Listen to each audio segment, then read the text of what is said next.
being called hell on wheels. She is being called hell on wheels. The petite teenager shows complete shock as the judge reads the verdict. This was not reckless driving. This was murder. It's one of the most unusual murder cases in memory. The teen, accused of slamming her car at 100 miles per hour into a brick wall, killing her 20-year-old boyfriend, Dominic Russo, and his friend, 19-year-old Davion Flanagan, who was sitting in the back seat. In this surveillance video, you can hear Mackenzie's car whizzing by like a speeding rocket. Then you hear the crash right into the brick wall. Evidence at the trial indicated Mackenzie wore her fuzzy Prada slippers and that the accelerator pedal was being pushed down at 100% capacity. Somehow, Mackenzie survived. Prosecutors said Mackenzie was on a mission of death and had methodically planned a murder-suicide. She even conducted a practice run several days earlier. Mackenzie decided death was the ultimate goal that day, and she alone made that decision for Dominic and Davion. Behind Mackenzie, her mother looks equally stunned by the verdict. Before her conviction, Mackenzie posted this bizarre video on TikTok. I'm not even cool. I'm just one of those girls that can do a lot of drugs and not die. And on a memorial page to Dominic Russo, Mackenzie writes, "God, you are the last person to deserve this. You had such a perfect life ahead of you. I miss you."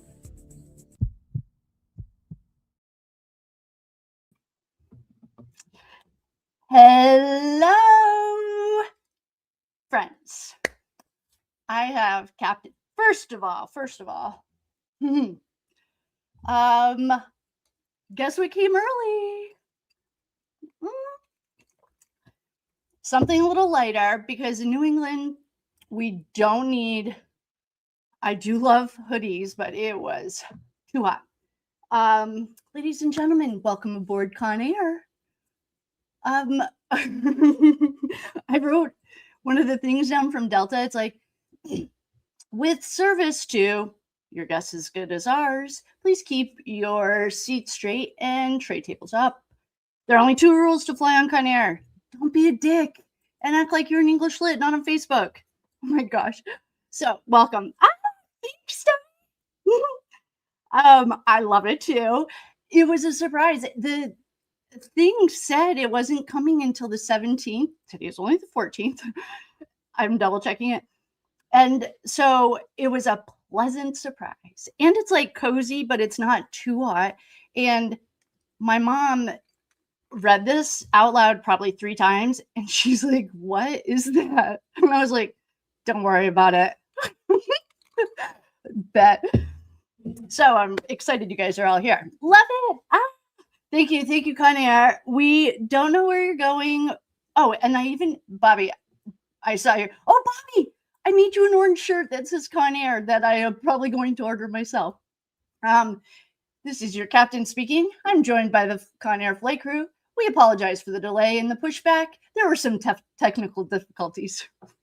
Blame it on the crew. Anyway, I know my mom, the idea of saying bet as like cool is so far away. She like literally, when you read this out loud, I think she just thought there's no way I would have gotten a cup that said WTF on it in like I don't know. Anyway, here we are. Okay, this is our plan tonight. I was being a little bit anal and I wanted to like get all the videos that we have aligned, but then I didn't want the flight crew to start rioting. Oh wait, what would it would be picketing. Bobby, you have a Con Air orange shirt. If you know, you know, and we know, so I made it for you, bub. And everyone else, I love you. Oh, for our friends? Okay, wait. Please hold. We need to set sacred space. I do have one serious conversation to have. Welcome. If you're new, welcome. If you're coming back, welcome back. I was taught to set sacred space before going in between dimensions or doing any healing modality. The way that I was taught to set sacred space is I light sage. You can use an imagination, you can light sage, you can do whatever you want. There are no rules. That's a very human thing. And it's a control thing to separate. Okay. So when you're calling in the quarters, you're calling in the directions. Imagine a big white bubble all around you, and you're calling in the quarters. So you're calling in the guardians of the South, Archangel Michael. I call in the guardians of the West, Kuan Yin and Isis. I call in the guardians of the North, Sandalphon, and the Magdalena clan on the East. I also ask that the grandmothers of the universe surround the sacred space. And we'll ask Raphael to be the bouncer to only allow us to hear and say what needs to be said to convey the message of the highest and widest light. Okay. For our frequent flyers, and if you're not a frequent flyer yet, don't worry, you will be. We talked about a woman who had like a beehive and she was down in the low country. Anyone know Alec Murda? And today I saw her at the golf course and she's very worried about her bees because there are like some bullies, some bees that are bullies.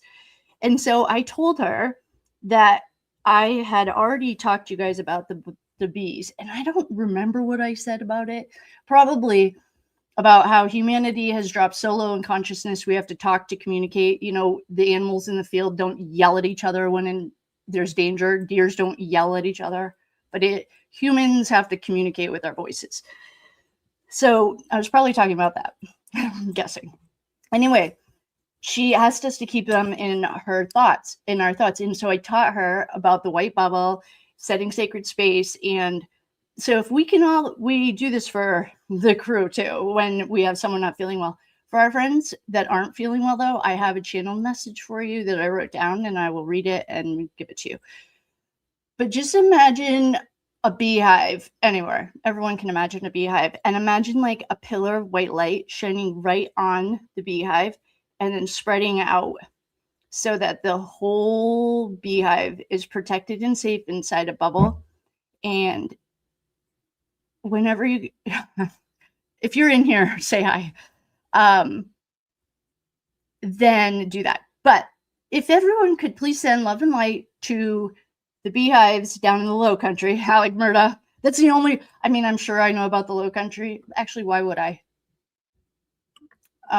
Nope, I wouldn't. Thanks, Alec. Alec Murda. Alec Murda taught us a bunch of this stuff.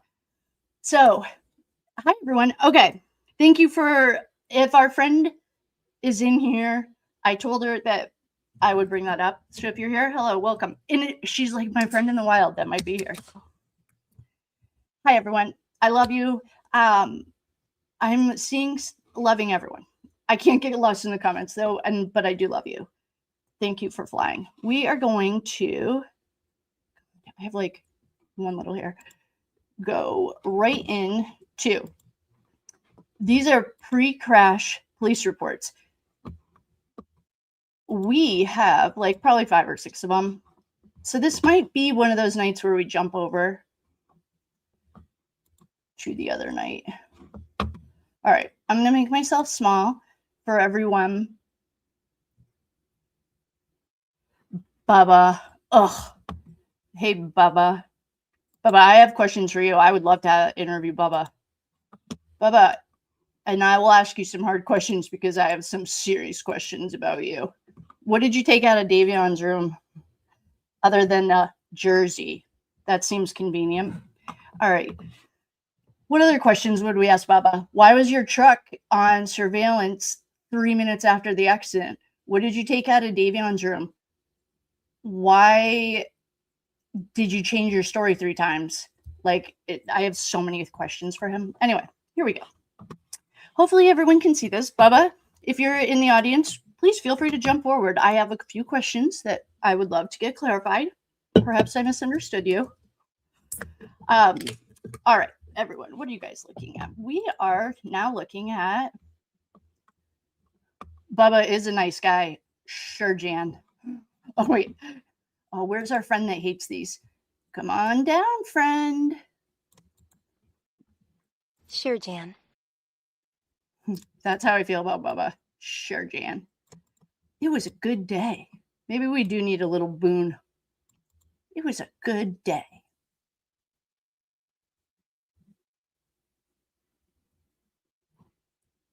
into a life there, but like it's just sad. Like I don't know. No, that's a rehabilitative. See, that's how jail is supposed to rehabilitate people. But I don't need to be rehabilitated. Like I don't No, need that. nothing. I know you don't. Every time. Okay, welcome everyone. For our friends who are just listening and not watching, no problem. In front of us, we are, hopefully these are in chronological order. I tried to put them in order so we didn't have to go back and forth between a couple of different spreadsheets.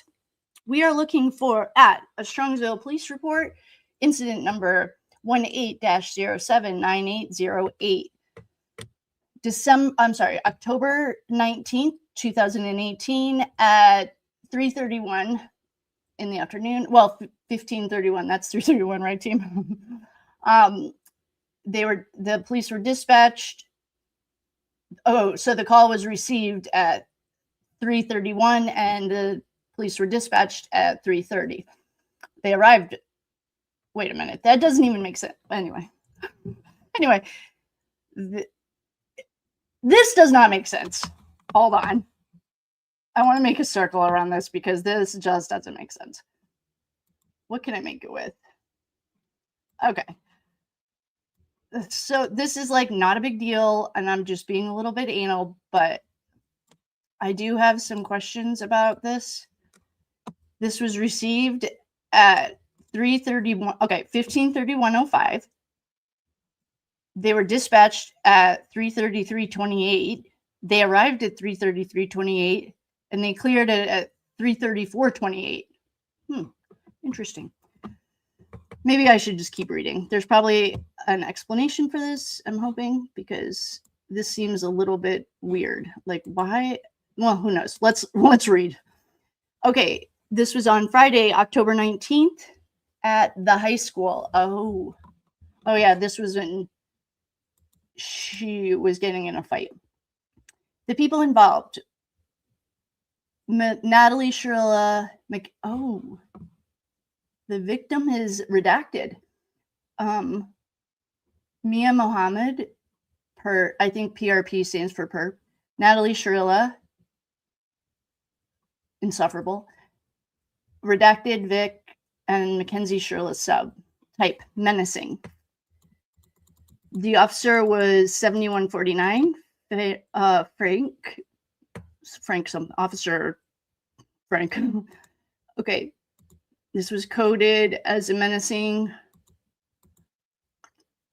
There was no weapon used. Oh, I did hear they threatened the victim. Case wasn't assigned. This is the narrative. On Friday, October 19th, 2018, Officer Frank, I don't know your last name. I'm sorry, officer, responded to the high school for a report of bullying and menacing. The complainant, Mia Mohammed, stated that her daughter was physically threatened while at Strongsville High by several students. She stated that she was fearful for the safety of her daughter. Ms. Mohammed stated that this incident was told to her by her daughter after school and that she wishes to have a report made. This incident is under investigation. Same incident number, page 2. Oh, this is what we need. CAD number. Hold on. Is legal in here? Legal's faster at all this stuff than I am. Oh, we do have the CAD number. I'm just looking to see if I have this CAD number. Hey, legal and Free Karen Reed and the Con Air flight crew, and I'm missing someone. Guts, I think. Darn. Okay, I don't think I have the CAD report. All right. How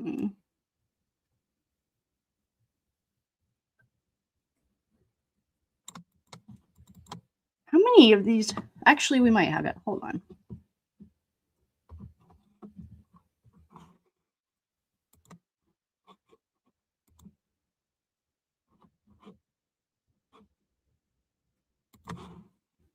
Okay, sorry. Thanks for holding. I was just checking to see if I had the CAD report. I'll ask my my first captain to check it for me. All right. Mia I hope that I'm pronouncing your name right. Mohammed called her daughter was getting bullied at school. And OIV, shoot. This must be, I can't remember what, we used to have a cheat sheet for Ohio codes. Oops.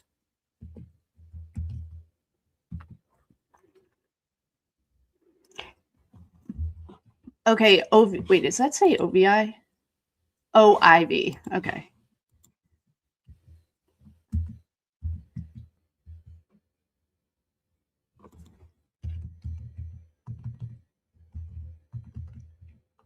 Oh, I can share this tab with you guys while I'm looking it up.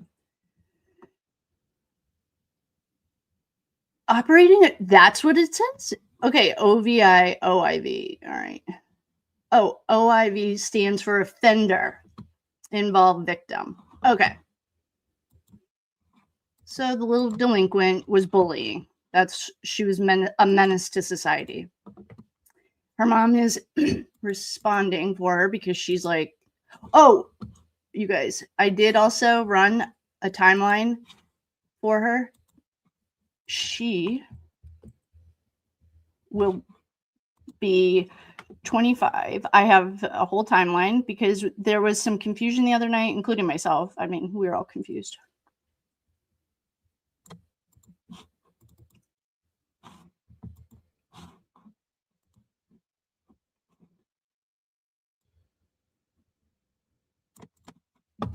Thank you for holding. All right. I also wanted to share this timeline. Mackenzie Shirilla will turn 25 on August 2nd, 2029.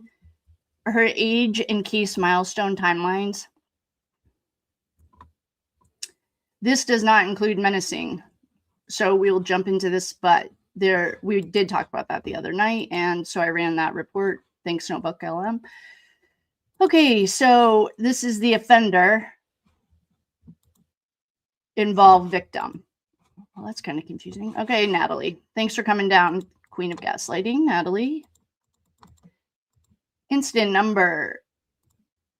Okay, wait. Who's the victim? All right. This is the same incident number 18-079808. Persons involved in the incident. PRP must be perpetrator, right?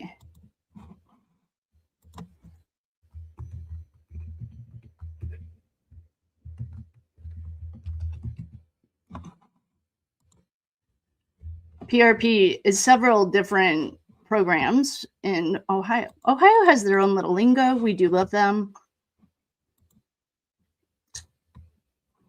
PRP is several different programs, policies, or radio codes. All right, I'm just going to guess then. PRP CAD number. If anyone knows if we have this CAD number, I think legally it's probably the only one, and I don't know if she's here, but I love you if you're not, or if you are, welcome. Okay, she's asking them, oh, this is her home. We'll skip by that. We don't need to blast her home. Okay, so Miss Mohammed is reporting Mackenzie for being a delinquent, but it's going to Natalie because Mackenzie's young. I mean, she must be in 8th grade, of course. Yeah, I mean, she got charged. I don't know if she got charged with menacing, but it's number 1397, menacing. There's actually way more to this story. I hope they go into it. Sub. What is sub? God, Ohio. I love all the jargon. Sub. Ohio police report. Okay. Oh, I don't want to file it. What does it mean?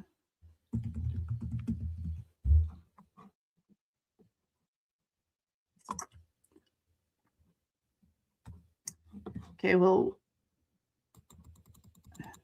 am I overthinking this? It must be something really obvious, right? I don't know. All right. Mackenzie is the sub, probably the aggressor, I'm guessing, because I remember reading this or hearing this story, maybe in court somewhere. This is her home. So we don't need to blast everyone's houses on here. There's way more to this story. Okay. This is the investigative report for Menacing. I spoke to Redacted, who stated that while she was in third period class, Mackenzie Shirilla called her a biatch and threatened to beat her up. Redacted stated this was all over not giving Shirilla a Dorito chip. You can't even make this shit up, you guys. I swear to God. I already knew this, and it's still like... You're retarded. Okay. Redacted also stated that Mackenzie posted on Instagram last year a picture of her showing her forehead. The captain stated that she had a big forehead. What a dick. Redacted stated that Mackenzie tried to post the picture again today, and this was brought to her attention. She stated by her friend, Redacted. Okay, someone told our victim that Mackenzie was bullying her, and she posted a mean Instagram picture and called out her forehead. Like, God, you don't have anything else to do, Mackenzie? Obviously not. Okay. All right. So someone's friend told her that. She told the Redacted stated that she was friends with Mackenzie last year, but she ended the friendship because Mackenzie kept getting into trouble at school. How's that feel, Mackenzie? Redacted stated she did report this to her guidance counselor. At the end of school at approximately 2:30, Redacted stated she was surrounded at her locker by Mackenzie's friends. Redacted, Redacted, Redacted, and oh my God, threatening. Wait, this is the flying monkeys that what's her name always talks about with with Boone. Okay, so these three girls, I'm guessing, surrounded her, threatened to beat her up, and taunted her to fight while Mackenzie stood behind them, probably an egged them on. That's the narrator. She stated that she was pushed into the locker by Redacted. Okay, Redacted also stated that she refused to fight. Good, you're not white trash. And pushed past them and left for the bus. She stated as she was on her way to the bus, Shirilla approached her and apologized for what was going on. It was apparent, she stated, that the school called Mrs. Shirilla. Oh, so Natalie. I'm sorry. Mrs. Shirilla. Oh, my God. Okay, she was pushed into the locker by one of the girls. The victim, stated that she refused to fight and pushed past them. Good, because she's not white trash. She stated that as she was on her way to the bus, Mrs. Shirilla approached her and apologized for what was going on. It was apparent that the school had called Natalie about the incident. Redacted stated that she told Natalie that she just wanted to go home and she got on the bus. Her mother was very upset about this situation and stated that she will contact the school first thing Monday morning. Yeah. I then went to the Shirilla's residence and spoke with Mackenzie and her mother, Nat. Mackenzie stated that while on third period, Redacted threatened to beat her up. Oh, after she asked for a chip, and that she did not call her a B. Mackenzie stated that she did tell her friends that she was being threatened by the victim, and stated her friends told her that they would have her back. Oh, Mackenzie. She stated that her friends, so she's about to throw her friends under the bus, Redacted, and Redacted, did surround the victim at her locker after school as she stood by and looked to see what was going on. She was so confused. Mackenzie stated she did not tell her friends to do this. And she then stated it was the victim that pushed Redacted, shoved the other Redacted into a locker, and then pushed past her. Mackenzie stated that the victim threw a soda on Redacted, but Redacted did not report this to me. Sure, Jan.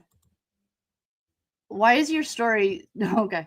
As for the posting on Instagram, Mackenzie stated it was one of her friends that just grabbed her phone and took the picture and made the posting, but it was not her.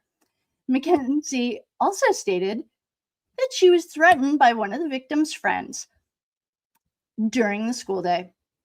Both the victim and Mackenzie were given statement forms to fill out over the weekend. They were instructed to give the statements to the school resource officer, Rosie Graham's dad, Just kidding.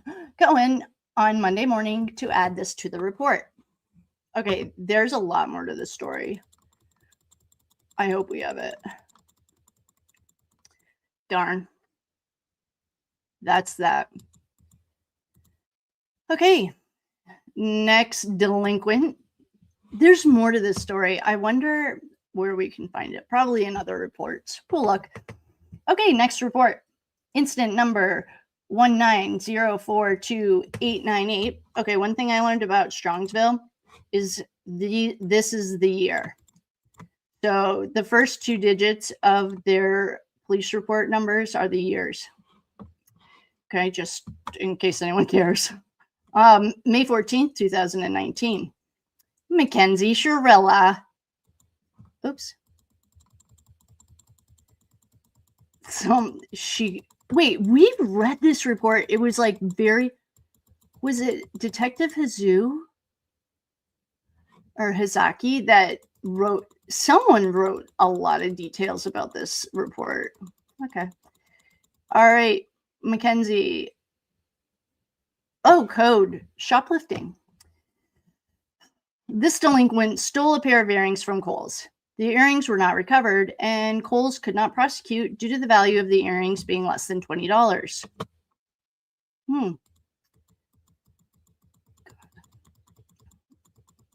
Okay, so now I think we're into 9th grade. Next one. So just remember the way that Strongsville does it, the first 2 digits are the year. Yep. So, okay, that's the end of that report. Should I check the notes? I mean, check the comments. I feel like someone's going to remember where all of this stuff is. Strongsville, police report number 20024808. This was on March 23rd, 2020 at 3:10:55. Location, Mackenzie's house. Call type, assist, fire and EMS medical. Caller, Steve Shirilla. Oh, we actually have this call. Hold on. We do have this call. We can listen to Steve make it because we have it right here.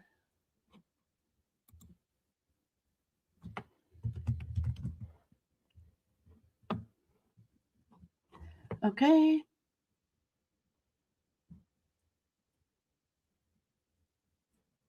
All right. This is going to be very quick. This is only 16 seconds long, but there's one that's 1.5 minutes long. So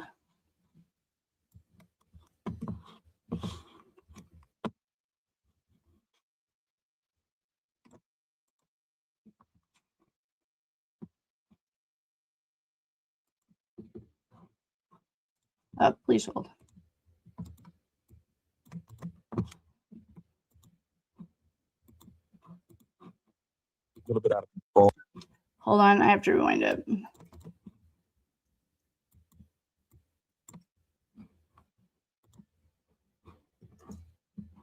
Daughter's a little bit out of control. She's screaming and yelling.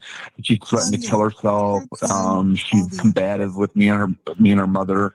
I'm just I don't know what I can do or what I just. Oh, okay. So that's just a quick clip. We have I think this is another one. Oh, shoot. This isn't it, but I still love this one. This is just Steve.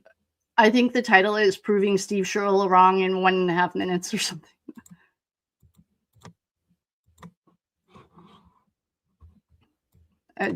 Let's just do this for the fun of it because he's special. Look at him. Look at his wife. She has cue cards. There is zero evidence of intent and prior calculation in this case. Prosecutors had the car's event data recorder, the so-called black box, to prove it. The black box in this car recorded the last 5 seconds leading up to impact. And it took that car 20 to 25 seconds to get up to that speed. She had 100% acceleration and 100% force applied to the pedal and she not one time had ever applied the brake. Gotta figure like a pin up, gotta figure like a doll. Don't care if you think I'm dumb, I don't care at all. Candy best, sweetie pie, wanna be adored. I'm the girl you die for. Let me tell you, that rotten son of a bitch father of hers never said a freaking word to me. I bumped into them at the cemetery. Of course, my place, I have to bump into him. And that bastard never even said, hello, how are you? She had time to formulate the decision. She had time to stop herself if she wanted to, and she did not. You know, or I've personally been told that she did voodoo on him. She has told people that she's put a spell on him so that he couldn't break up with her. And she would tell people that grabbed a piece of his hair and that she had a doll in her room for dog and that she literally put a spell on him is what she would tell everyone. Like she truly believed in that kind of stuff. Have an anger issue. I just have an issue when my boyfriend pisses me the fuck off and I gotta do something about it. I think that girl is so funny. Okay. I just have to refresh you guys so that.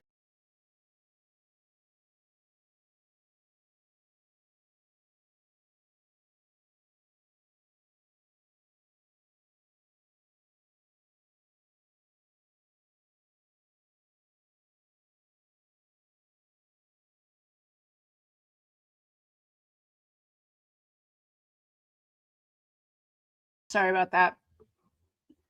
Sometimes you guys go away and I can't find you. So now, zero evidence. I know. I love putting that right next to the event data recorder. And like the style of her car took the 20 seconds of the runway. All right, let's get back to our, I'm moving this over here so I can read the comments in case anyone has any answers to the questions that I have, but not getting lost in them. Okay, I need to share this.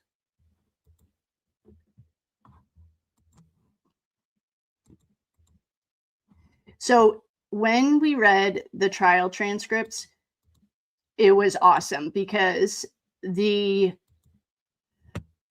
prosecutors got right up and Natalie said, no, she wasn't suicidal. And then he handed her this report and asked her to read it out loud.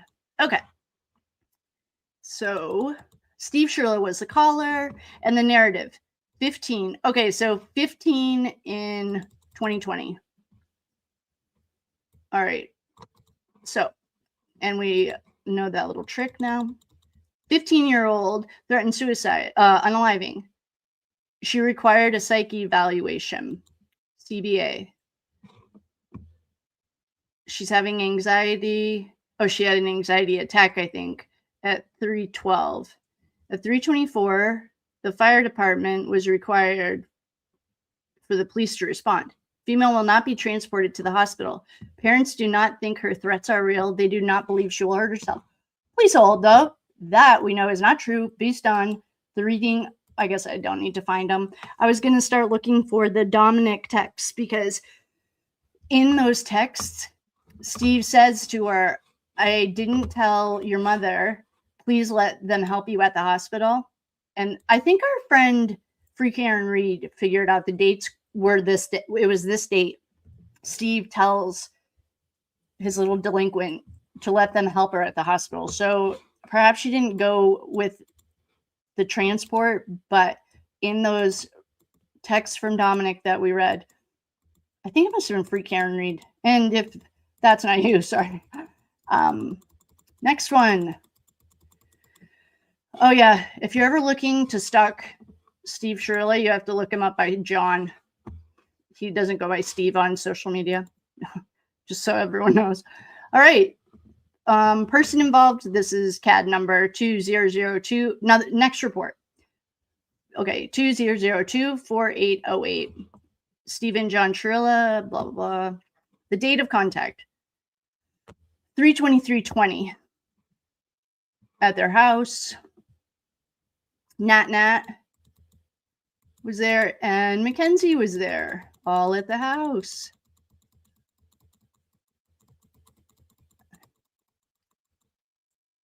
Oh, this is a hit and skip. I just posted this yesterday. we have this video and we can watch it. I literally just posted it yesterday.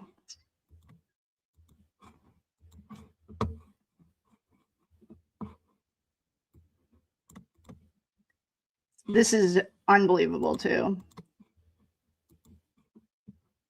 Steve says, you don't have a daughter like I do.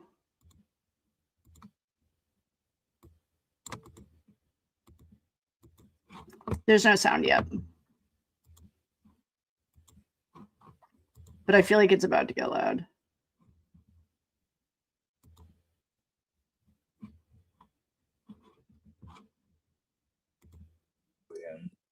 She had a dog in her lap. She took off. You want to give her a call? Give her a call. Please. We just have to go back a tiny bit. There we go.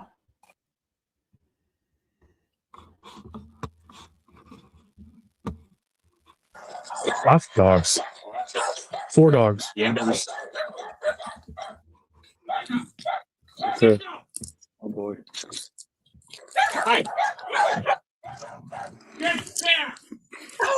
Oh God. Hello, sir. Shirilla resident. It's who's driving the black Camry? Is that what it is? Yeah. It's my daughter. Oh boy. How old is she? She's 17. There was a report that she hit skipped the car on Kohl and Albion. She had a dog in her lap. She took off. You want to give her a call? Give her a call. Please. He's gonna be pissed. Well, depending on this, it might not even. Yeah. Hopefully, it's I'd nothing say major. 70% of the time. People don't even realize it. Right rear-ended her. We got another guy going to meet with the person who called, so I'm not even quite sure how much damage. Maybe she didn't realize it. I don't know.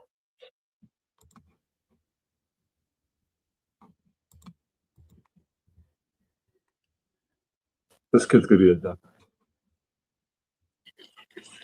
Hey, we got daughters too. Yep. You ain't got a daughter like I got. I promise you. I got a little daughter, so I got little problems right I now. have 2 little ones.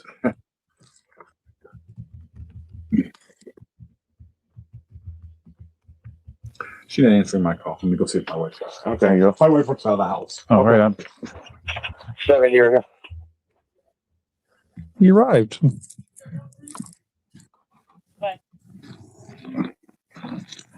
I'll be checking for a complaint vehicle. Copy.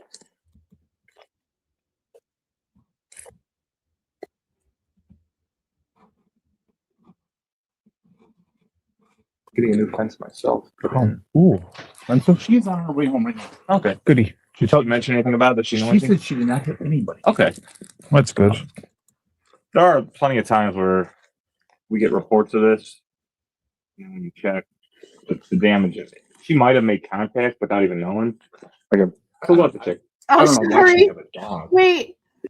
I'm sorry. The black Camry. Oh, hold on. That was not what I meant to do. I meant to just put myself on here with you guys. Okay.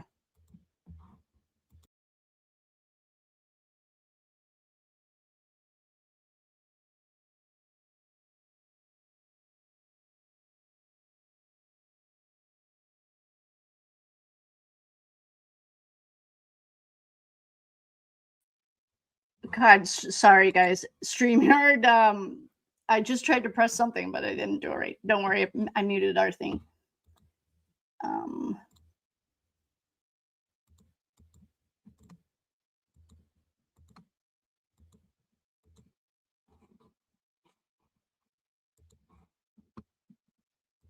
Guys would really honestly think that this was the first time. All right, here we go. Sorry about that, everyone. Love ya. Thanks for flying Conair. You get to be really flexible. Okay. Is that what it is? Yeah. That's my daughter. Oh boy. How old is she? She's 17. There was a report that she hit skipped the car on Kohl and Albion. She had a dog in her lap. She took off. You want to give her a call? Give her a call. Please. He's gonna be pissed. Well, depending on this, it might not even. Yeah. Hopefully, it's I'd not say major. 70% of the time. People don't even realize it. Right rear-ended her. We got another guy going to meet with the person who called, so I'm not even quite sure how much damage. Maybe she didn't realize it. I don't know.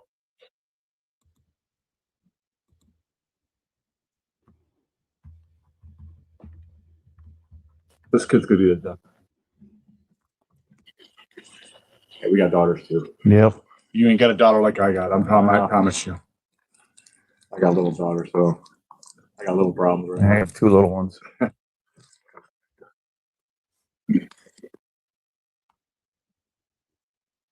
She didn't answer my call. Let me go see if my wife's out. Okay, you go. My wife works out of the house. Oh, right on. 7 years. You arrived.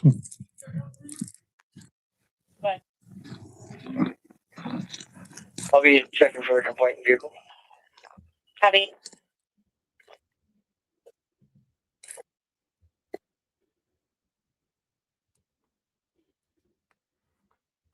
Getting a new fence myself. Ooh. And so She's on her way home right now. Okay. goody. Did she mention anything about it? That she know She anything? said she did not hit anybody. Okay. That's good. There are plenty of times where we get reports of this. And when you check the damage, she might have made contact without even knowing. Like a pull up the check. I don't know why she'd have a dog. I didn't hear that part. Where'd you see that? I read it in the CAD screen. Oh. It said female had a dog in her lap. There's no way. Okay. There's the 3 dogs. All right. Fair enough. I'm just telling you what it looked like. Yeah. Together. Hopefully there's no damage on it. And then we have another guy there now, like he said, and we'll just figure it out. He's talking. Where did this happen? Pearl and Albion?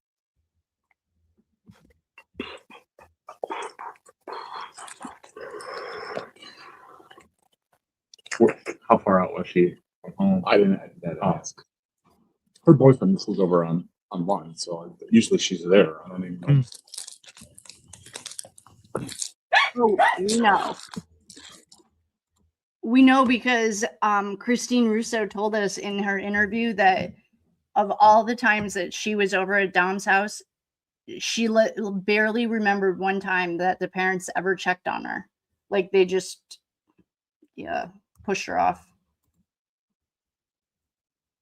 Got your hands full with the dog. Got your hands full with the dogs. It's the worst. Like There's times people walk up to this door and they don't bark, and and other times they don't stop. Anarchy. I couldn't add a dog to my house right now. It'd be too much madness.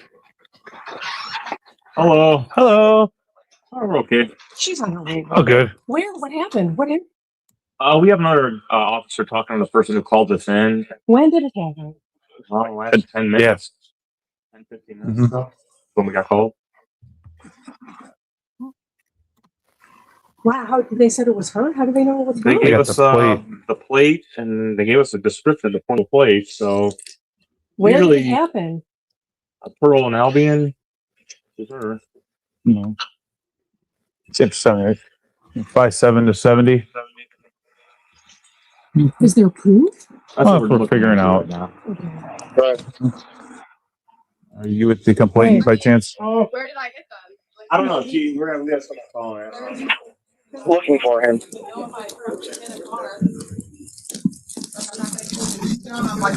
Okay, we're with the subject. She's claiming nothing happened. Didn't hit anyone. yeah.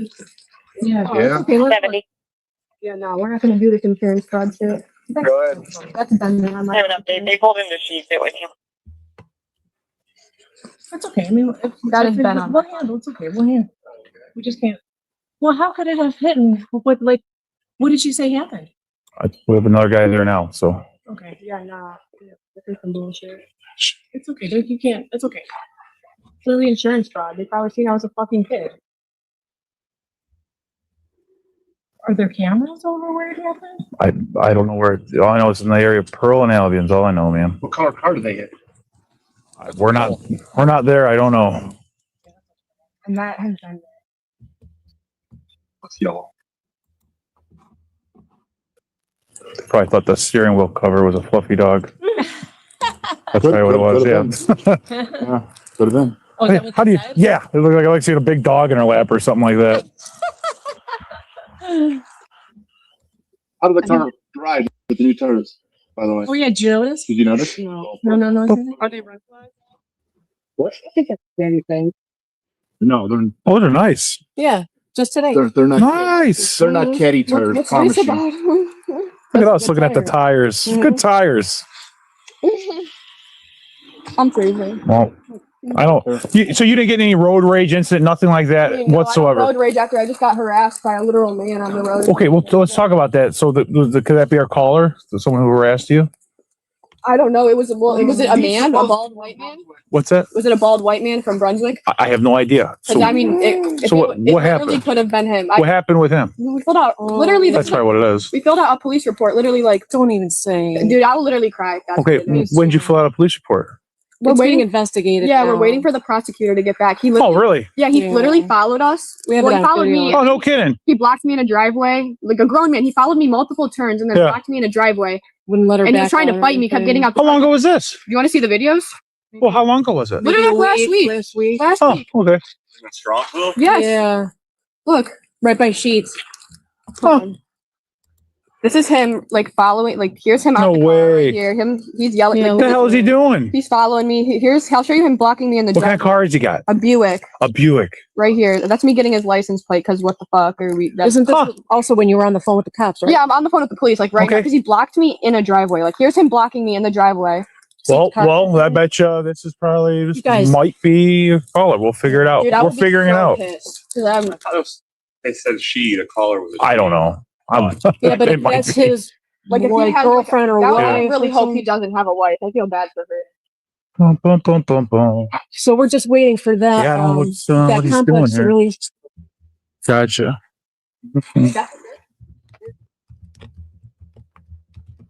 Or like if it's his wife or girlfriend or something.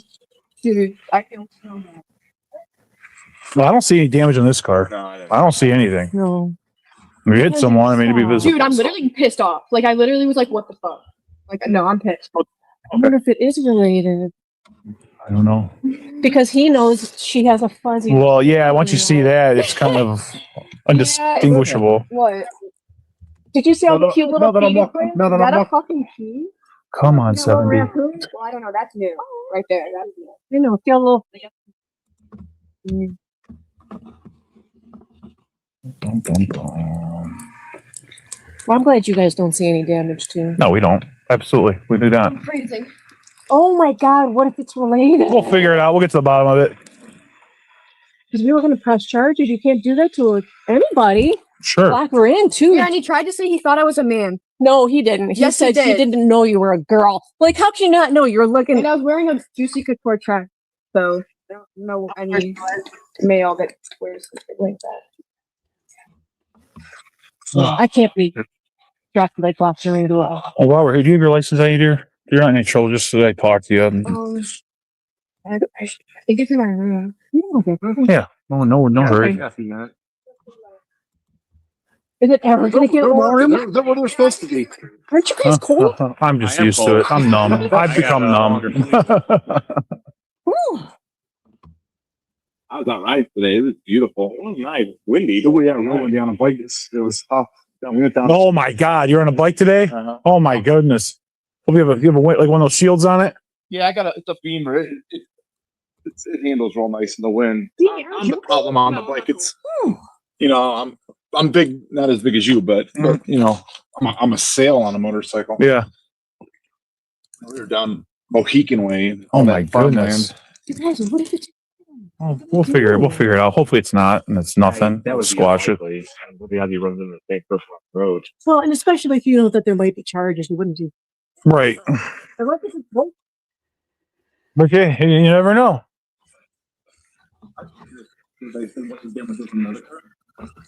No.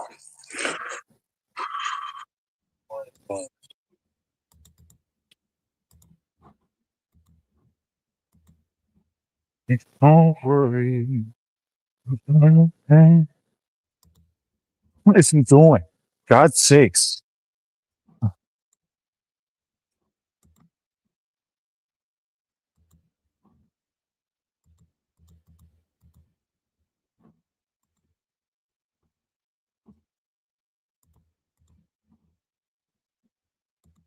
7109.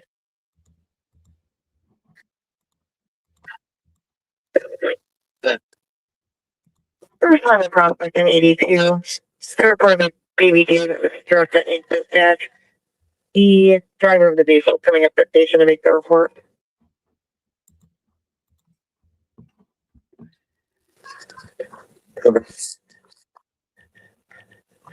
Sorry, 7-8. you can cover some break. Yeah,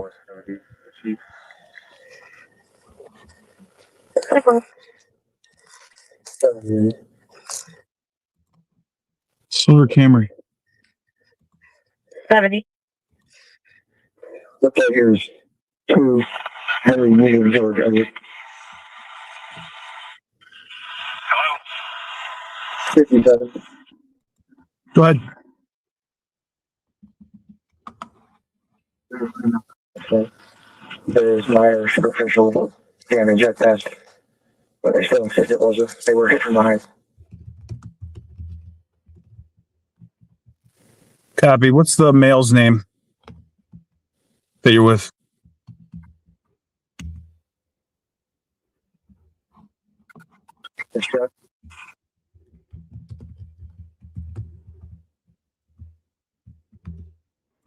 Copy.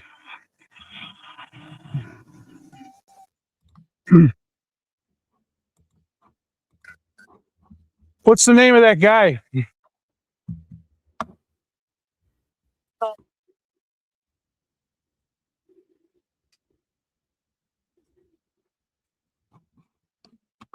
We don't know his. What's the name of the officer that? I have his card upstairs. Dude, oh my fucking god, I will literally freak out. Like I will literally. You have a picture of him? 7 Mackenzie, Shirilla, 17. That address, Paladin. Let me find him. We'll get to the bottom of it. Oh my god, this is giving me such. We'll get to the bottom of it. Me too. There's no damage on this car. Mm-mm. All was. It's Hit like- from behind. There's nothing on the Do you want front. the other officer's information? We're finding it now. We're looking it up. First check your hostel 408 South Park Center. Okay. For a welfare check. We received Want to take a look at that guy? You got a good look at him? Okay. Okay. You guys don't know his name or anything, right? They didn't give Okay. us his name. We just know he's from Brunswick. What's the plate on his car? Did you get it? Mm, Oh, because it was a temporary. They know tag. what it is. It's on file because yeah, it was a dealer. It was dealer plate. That was a temp tag that our guy just called in. 157 Good. 69. Report was on 4-4. Mackenzie stated that she was blocked Hang on. into her driveway What was- by a black Buick Hang on. male driver. We don't have any information on him though. Okay, so it's a dealer. Okay. Yeah, so what if they were like test driving the fucking Buick? Oh my god! And then that's them in that car. Dude, I don't even know. I that would literally be like the most insane coincidence of my life. All right, I'll go talk to the guy. I'm gonna call him real quick.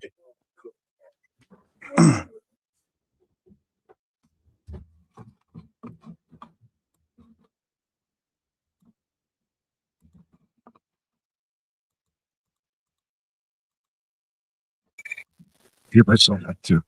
Freaking out. Strongsville.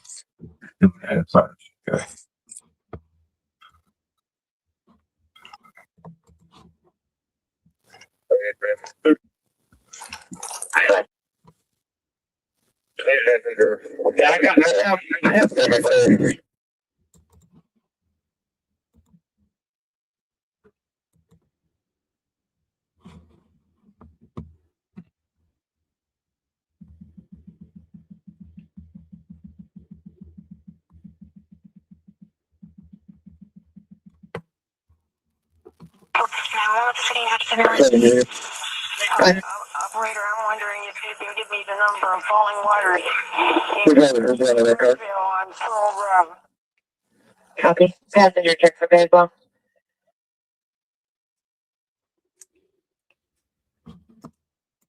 Hmm. 57 to 70.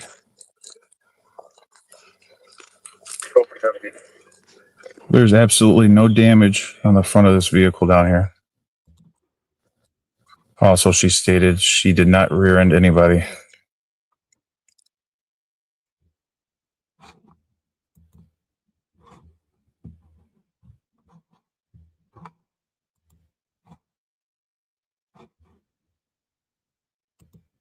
Oh.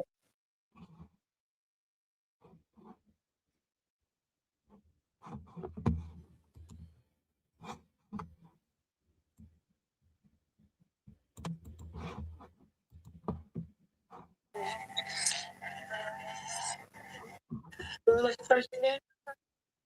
Take the car out with the lights on and just drive around the block a little bit. Well, the good news is I ran the info. I don't think that incident, this incident, are in any way related. Okay. At all. It's so scary if it was. It's not. I verified the images and all that stuff. That was struck. I'll handle that, bro. 9.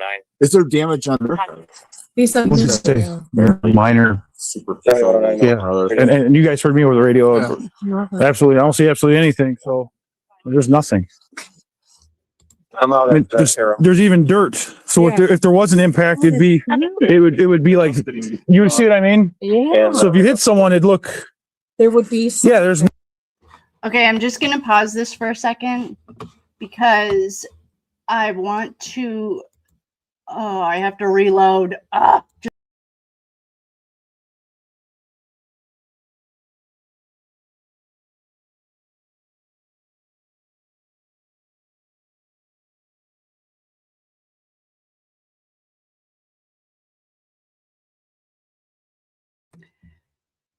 Sorry, everyone. I just wanted to show you guys.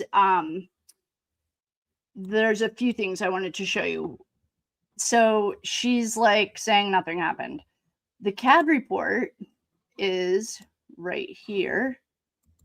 And this is, we're about to watch this part, but I wanted to show you guys what this is because I don't know if they catch Mackenzie lying in this part or not. I can't remember. I don't think I've ever watched it, actually. Okay, if you're not watching, no problem. I'll make myself extra small so that, okay, no, I can't. But I'll make this bigger if you are watching. What we are looking at is, I found the CAD reports for all of these things. They're just separate places. So this is a call summary. What it is they call it hit and skip in Ohio. We call it hit and run. And it's a telephone call from Jeffrey. There were 2 vehicles involved. This is the Toyota number. Black Camry hit the complaint, hit this guy and took off. She went into Metro Parks and then right onto Whitney Road. That's her license plate number, 369. Ohio, female driving the subject vehicle, had a dog in her lap. That's really that disgusting, nasty, dirty, pink, furry thing. The caller was in a silver Camry. This happened at 10:27 hours, 7107, entrance into the residence. Oh, this is like exactly what was happening. So the guy called, they go to Walnut, pulled onto the street at Whitney and Pearl. There was no damage on Mackenzie's vehicle. And then asterisk. The driver of Unit 2 stated that okay, so Jeffrey said that Mackenzie hit him while he was at the traffic light on Valley Parkway, westbound on Pearl. There was very minor damage to the rear bumper of Jeffrey's car. Mackenzie denied striking him and had no visible damage to her vehicle. She provided insurance. Well, because she is the queen of self-snitching, we have a time. It's really short. Oh, this might even be with the police.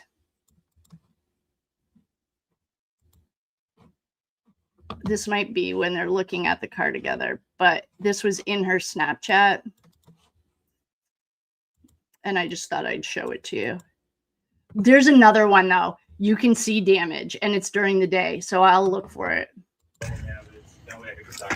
I got it all on video here. Well, I'm going to get on video, too, because I'm not about to get sued by some broke people. Oh, okay, Mackenzie. We already established all this stuff's old. So. Dumbass broke people. Oh, She's so rude.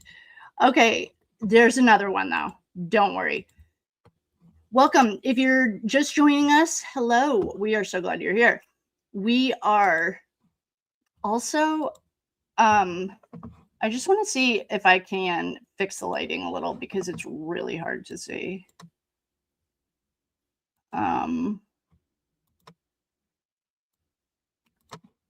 All right, I don't think I can while we're on. So we're just going to get back to the cop thing. And I just wanted, I'm going to look while we're in here. I'm going to, look for, there's another one though. She's in the daytime and she sees damage to it. Nothing. So, and that's what would hit right. Check you guys out, right? Yeah, even if it was down there. Yep. So, holy shit. That's awesome. Okay, well, what happens? They made an accusation since he did it. Oh my even God. this is old. Yeah. I am so annoyed with StreamYard right now. Hi, everyone. Fancy meeting you here. We're going to fix this, and I will get out of the way. I'm sorry. Here we go. While we are watching this, I am going, to find, I know there's another one of those Snapchats. Okay. We're in. Morning. Even this is. Go ahead. It's dusty. Yeah, this is even that's. You're right. Even that's dusty. When I was 16, I hit the those heavy stuff garbage cans at a McDonald's outside. Right. I pulled it too far. Okay. I'm center of town. I'll just go back to station and talk to him real quick, and then I'll go check on the All deer. right. Are we clear? We're pretty clear. We're gonna verify and then we'll get up. Oh, no, wait. Deb, how long ago did we lose the video? I know. We have some, there's some turbulence here. Can you guys see it now? You did lose it, but now we're back. Can everyone see it? Anyone? Bueller? Bueller? Hopefully you can see it. Anyone? Anyone? Is this still working?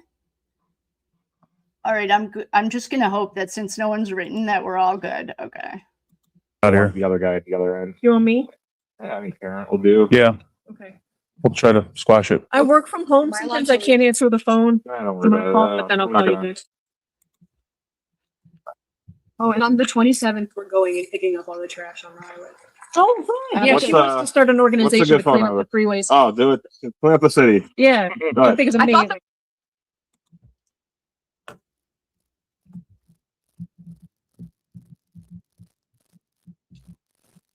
I have two. Oh my god. Old.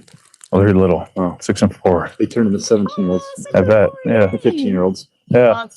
No, I Anyone every over the single age day. of All right. 17 is a dad?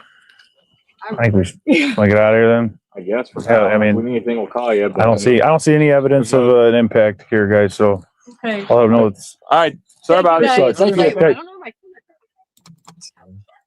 I Yappers.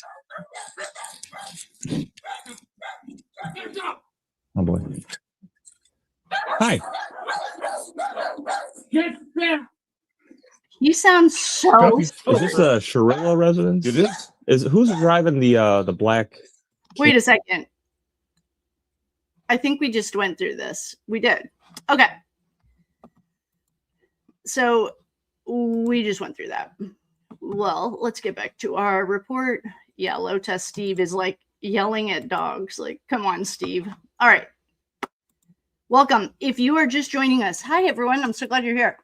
And if you're on the replay crew, I'm so glad you're here. We are reading and watching the pre-accident police interactions that they had. I do have a video called Before the Hit and Skip. She's wearing green. I think it's the what she was just showing.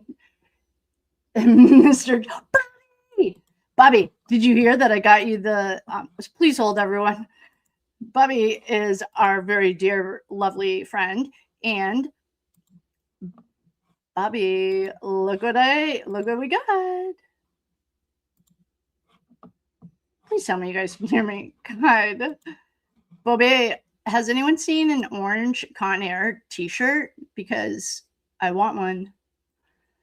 Oh, whoops, this is on the inside. You guys don't need to. We'll view it. And we'll get back to it. Sorry, everyone. Please hold. Sorry, Bobby. Bobby? There. Oh, and just so you guys know, I can't do that. I made this is our country club captain or chief. And that's the little badge on the back. Please tell me you guys can see all this. Awesome. Hi, Amy. This was for Bobby last night. He asked for an orange Con Air shirt. So, Bobby, you ask and you will see it. It's delivered. And I want one. There's a dude. Yeah, he's been lifting and she's posing. So it's unisex. So everyone can thank Bobby for our newest addition to the Con Air merch. Awesome. Okay.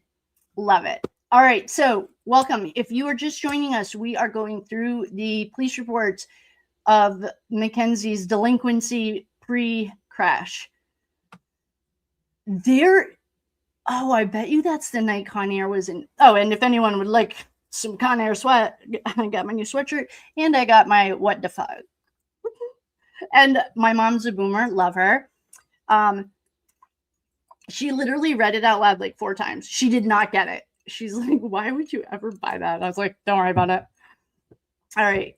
Yeah, you wanted a collared shirt? Bobby, why weren't you more specific?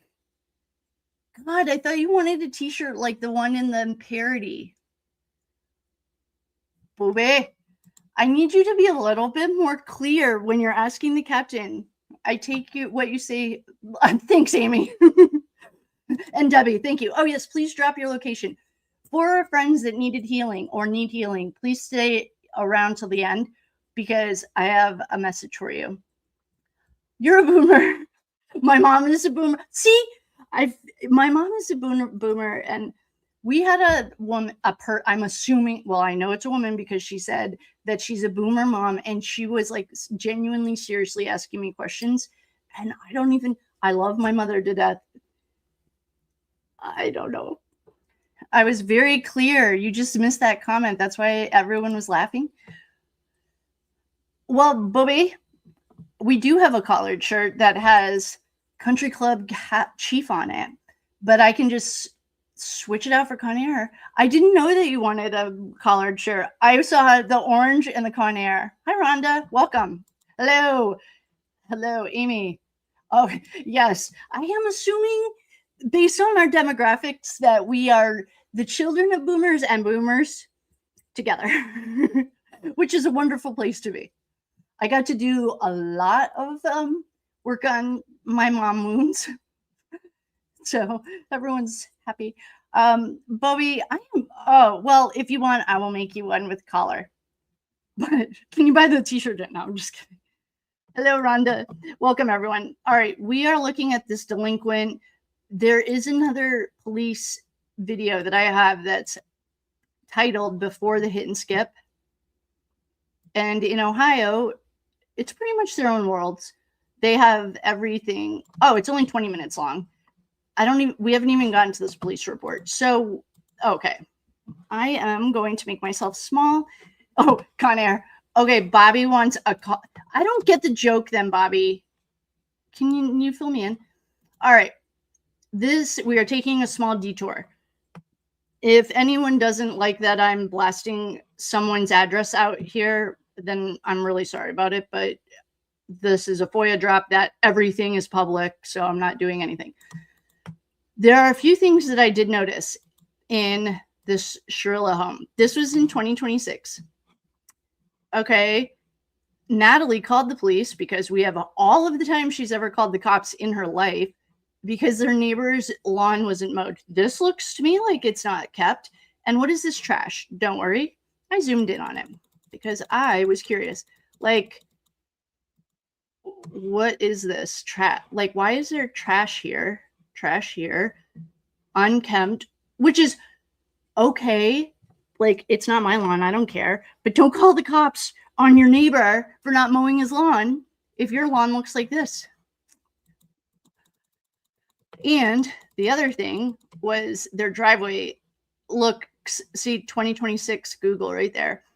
This driveway is also very unkempt or kept compared to the other driveways on the street. It was like in the worst shape. I mean, see, we know you don't work. Why don't you clean? That was rude. But I have questions. Like, you can't get out and mow and clean up the trash. Anyway, I just felt like I wanted to show you guys that for no particular reason other than they just annoy me. I know that you can't see anything yet. Don't worry. I'm just grabbing the next one. Okay, the next report down the line. Okay, we just watched this. You know what, though? I don't know. All right. If we don't get to that accident where she's wearing green, it's only a 20-minute long thing. Then we're going to come back. All right. Next sheet. Why is this trying to edit?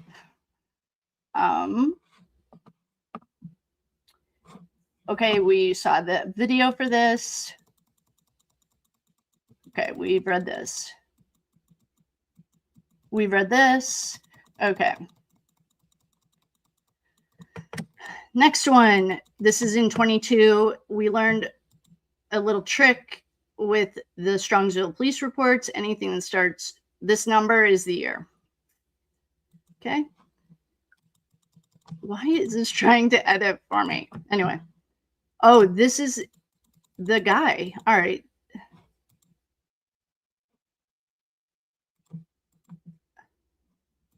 I don't want to select anything. All right.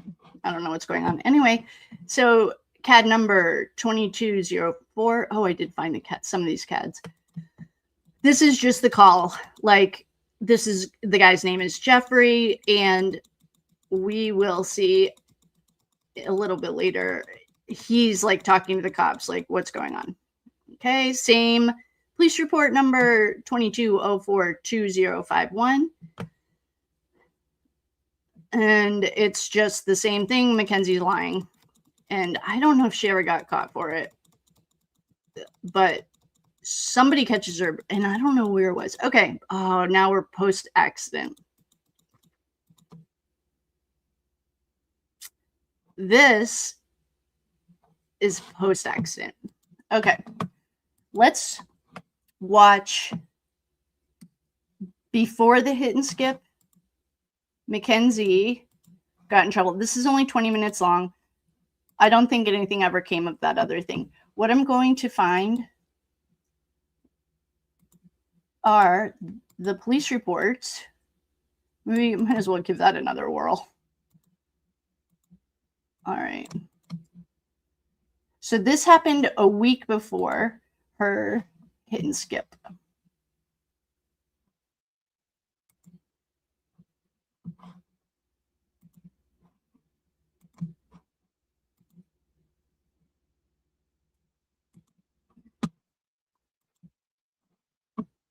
And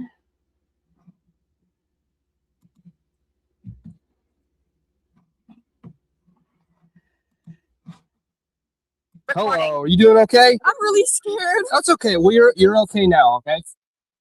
This is his license plate. You want me to show you the videos of him? Let me just see the license plate real quick. Did you give this to my dispatcher already? Yeah.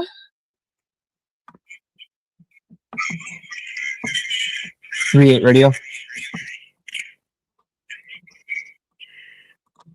Looks like it's a dealer plate, series 157, David 9 George King.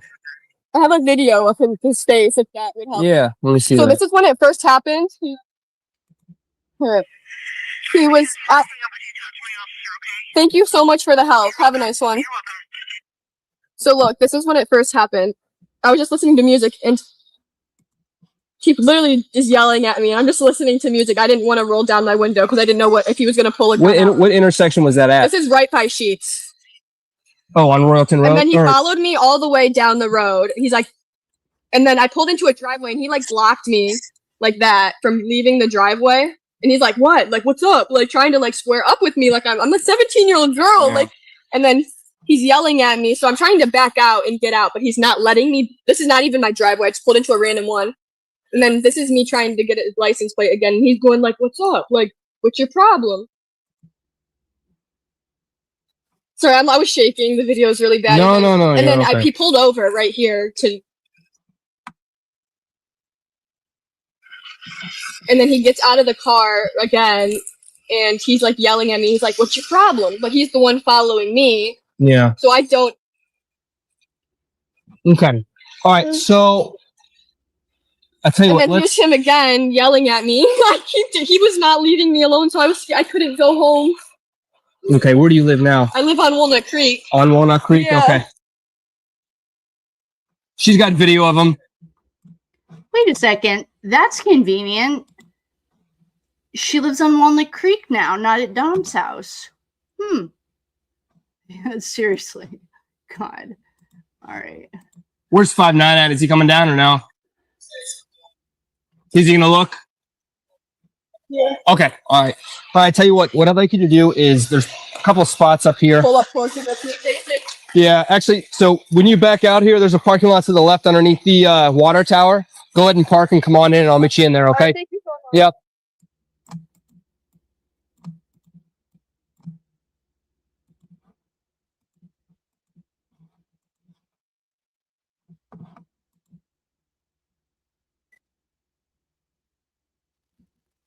$5.9. I'm directing her to the lobby. I'll get some initial info.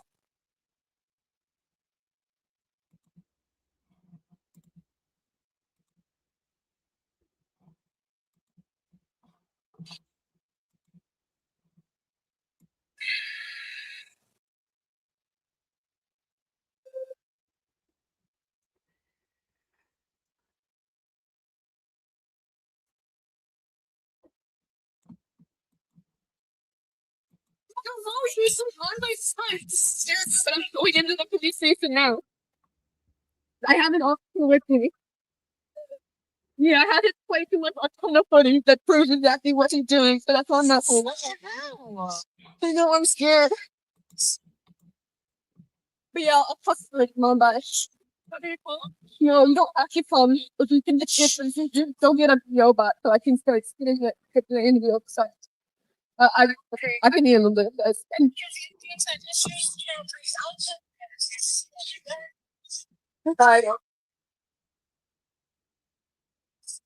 All right. Head into those open doors on the right. Okay. Do you have an ID on you? No, I don't have an idea. Do you know your security number? No, I have my mom send me it though. Okay.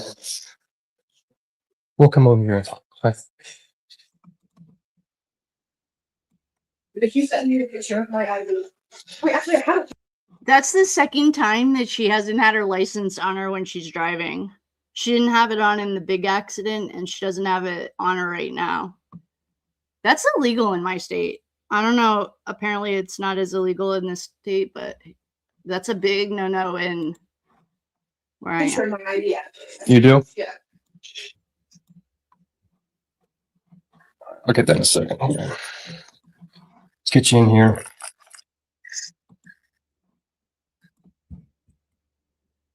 Go ahead and sit on the left now.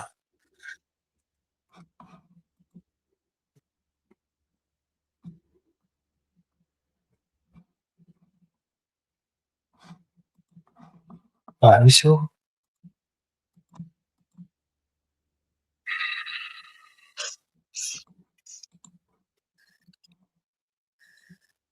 What's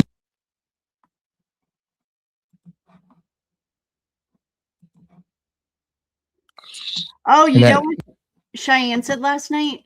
When she bites her finger, she's like really, really, really nervous. But when she picks at them, she's not as nervous. And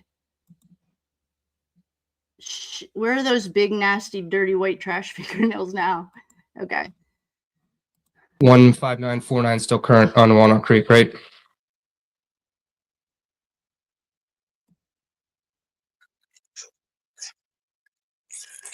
Okay. Yeah. How about you? Okay, no. Okay. All right. So, where were you coming from? Hilarious. I was leaving my school, Okay. psychology school, Mhm. and all of a sudden, I'm just like, there's this guy right on my he's. And is that the intersection you initially showed me, or was it It had was happened before. prior? He was on my passing the railroad tracks down there. He's so close to me, so I'm like, what the heck? So I start slowing down a little bit as anyone would, and he's even closer to me. So I'm just driving as normal, and the first light I get stuck at, which is that Sheet's light, he gets out of the car. He's like, "What's your problem?" Always trying to talk shit to me. So I kept my window up, and I was just like, "Let me just get this on video because I'm not gonna." I'm scared. I'm only 17. I don't want to grown men these days are so scary. You don't know what anyone's capable of. There was just that what happened in Strongsville the other day. I don't want to be shot at. I don't want something to happen to me. So I got scared. So I just took that video. So then the light passes, and I was trying to debate if I should turn onto Lund Road or White Barn. So I just turned onto Lund Road, hoping he would keep going straight. And then as soon as he seen I turned, he turned. Still so close to me. I have videos of him trying to record him as best as I can. Mm-hmm. And so then he doesn't have his turn signal on. So I turned onto my street thinking that he would just keep going down Lund Road, happened to be going the same way. And then he turns onto my street. So I was like, oh my God, what is going on? I need to get out of here. So I pulled in the first driveway on Walnut Creek, which is not my house.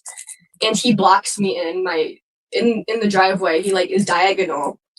And then there's a UPS truck coming the other way. So he has to obviously move out of the way because I'm trying to back out of the driveway and he's blocking me from backing out of the driveway. Yeah. So then I finally get out of the driveway to head the original way I was going because that's the only way he was letting me back out. Mm-hmm. So I just pulled in, I just sped up really fast and turned into another driveway. And I called the police as I was taking these videos because I just once again, I didn't want to get shot at or something. I didn't want him to hurt me.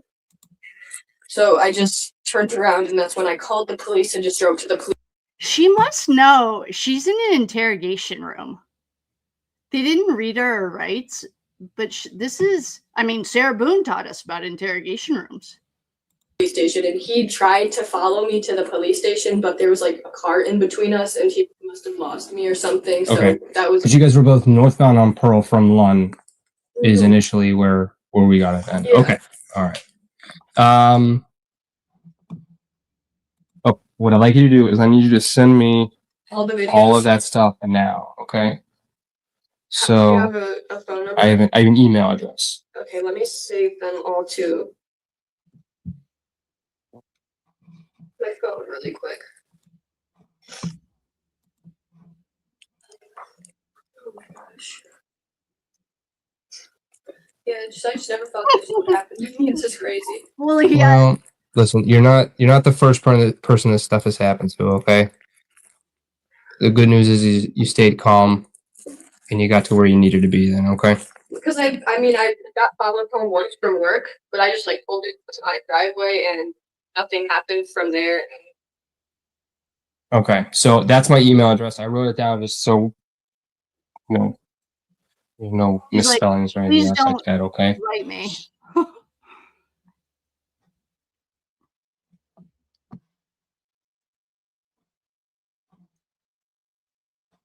While she's doing that, do you guys want to watch or read all the police calls that the Shirillas have ever made, or all the accident police reports? You guys decide. I just am pausing. Her dramatics are so. And let me just see the email address before you. You guys don't need to watch me. Send it because everyone butchers my at strongsville.com or strongsville.org. No, it's okay. Was your mom home? Yeah, she works from home, but she does phone call things. So okay. She was on her break, I think. Okay. I don't know if it lets me send videos on Google. Yes, you do. First of all, stop it. We've read years of your text messages. Any of the videos.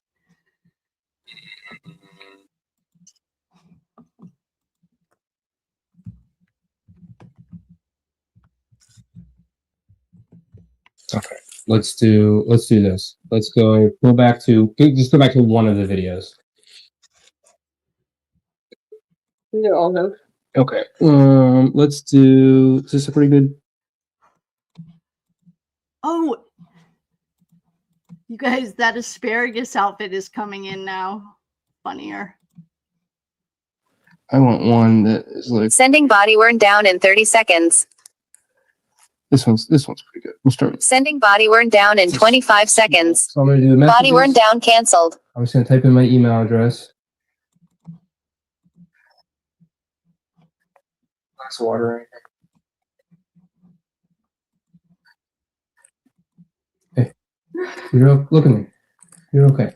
All right. I just don't want him to know where I live. Like, he knows what street I live on now, and I don't want him to drive past to try to find my car.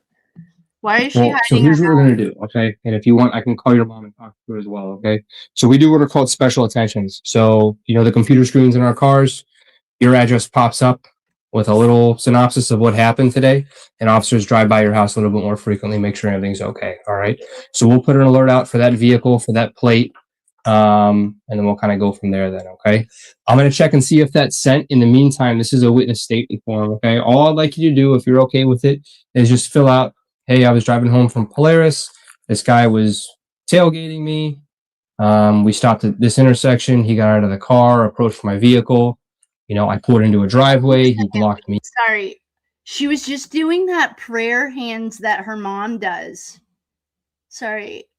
I'm going to check and see if that's sent. In the meantime, this is a witness statement form, okay? All I'd like you to do, if you're okay with it, is just fill out, hey, I was driving home from Polaris. This guy was tailgating me. We stopped at this intersection. See how she's doing that? Her mom did that in the victim impact statements. That's interesting. He got out of the car, approached my vehicle. I pulled into a driveway. He blocked me in. And then I'll be back then, okay? Do you have any questions for me right now? I just want to be safe. I just don't want him to know where I live. You're going to be okay, all right? Great, thank you. I'll be right back, okay?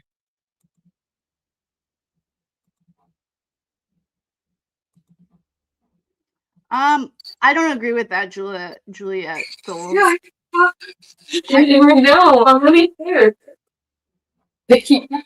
Here, I have to go. Talk to you in a second. How about that?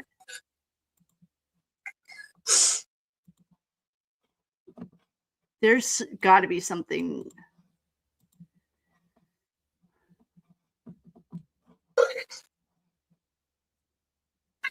I hate this view. Like, no offense, but I want to watch your face, not your feet.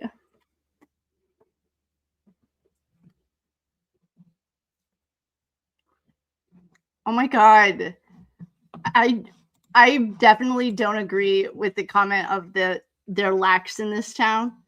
I mean, she had like 7 or 8 reports. Dom had reports. I mean, they definitely had run-ins with the police. Glassy, the one who runs up to this car, knows her from previous incidents. Oh, probably New Year's Eve.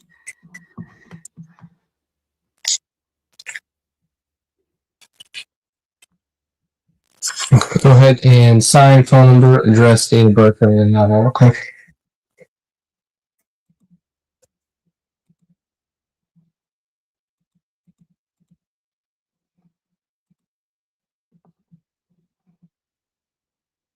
We don't care what she's writing.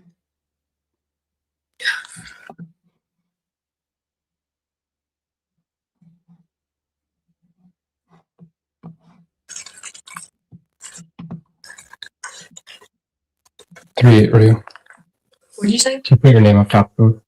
Yeah. What's my report number here, please? Oh, he's a lefty. I love lefties.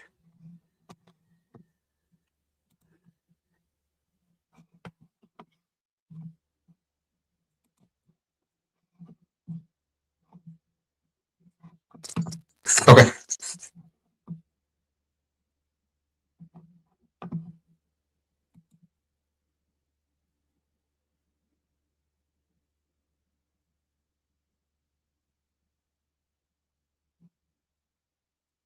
Is she like fake Okay. crying still? Like, I ran out of cards, so here's my contact information, okay? At the top is the report number.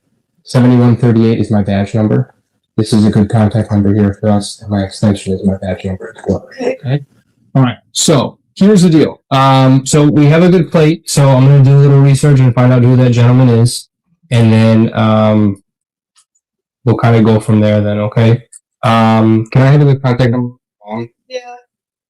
What's her name? Her name is Natalie, same last name. And her phone number.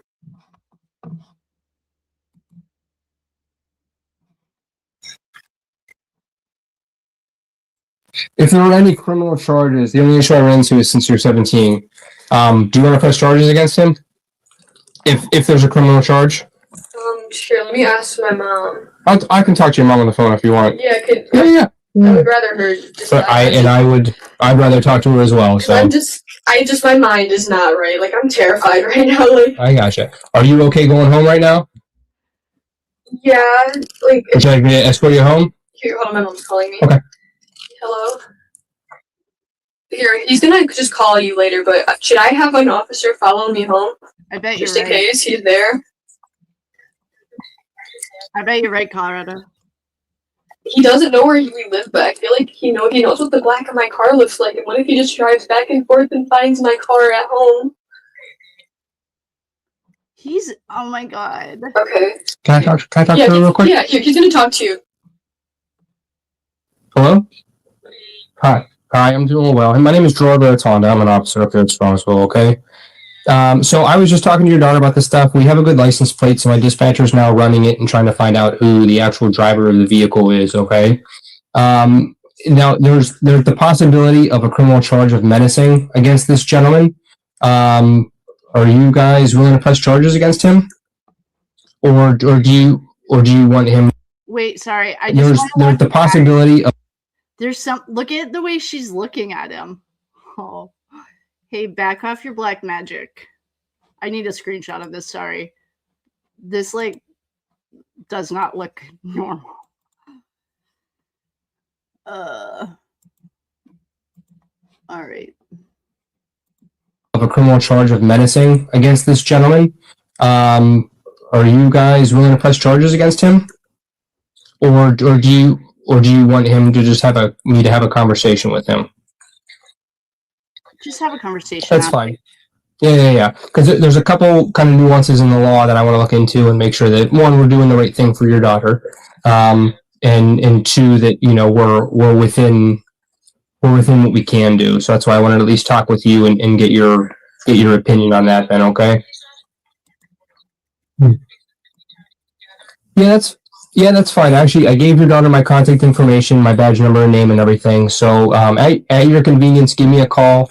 I'm done today at 5, but I'm back tomorrow at 7 in the morning. So if you guys want, maybe sleep on it, have a conversation, and then contact me in the morning. I also told your daughter is what we'll do is I'll put your house on special attention. And what that means is we're just in the area more frequently and driving past the house, making sure that the Buick SUV isn't there. Does that sound something you'd like to do? Okay. Cool. Yeah, I'll do that then. And then, talk it over with your husband, see what you guys want to do. And maybe give me a call sometime tomorrow and we'll talk about it a little bit more. She's like gleeful. I want to go through this slowly and read her body language. Like, that looks like glee to me. I mean, maybe I'm over it. I mean, she looks really, really happy. Like a little psychopath. Sorry. I'm not actually that sorry. Does that sound fair? Okay. Yeah, no problem. Do you want me to escort her home? Okay. All right. Sounds good then. Okay. I'll give you back to your daughter. Okay. All right. Bye. Okay, I'm coming home. Calling 38.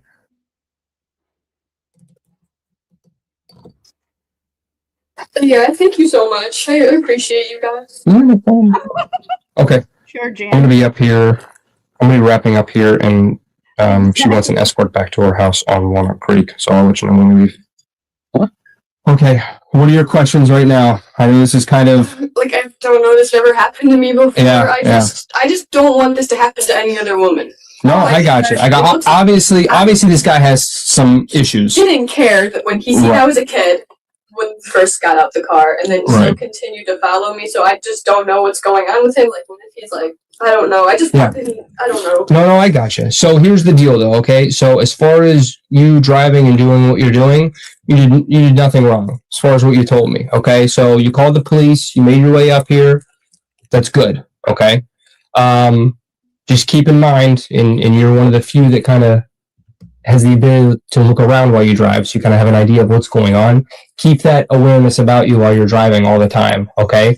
I don't want you to always look over your shoulder and be frightened, but there's a sense of being aware of your surroundings and knowing when something's not right, and it sounds like you did that today. I just was looking to see what's like going on. And he was just like bumper to bumper with me. So yeah. If for some reason this would happen in the future, I hope it doesn't, but if it does, come call us like you did and come straight here, okay? Because I'd rather you come up here, talk with one of us, and hopefully resolve. Yeah, then you put it on your street and worry that he knows where you live, okay? So I wouldn't worry about that in particular, okay? Don't worry about him coming to my Don't worry about him coming to your house, okay? He's probably the way he is, he probably already forgot about you, and he's on his next victim because he probably has some severe road rage. Yes, I just saw a comment. Hi everyone. Hi, welcome.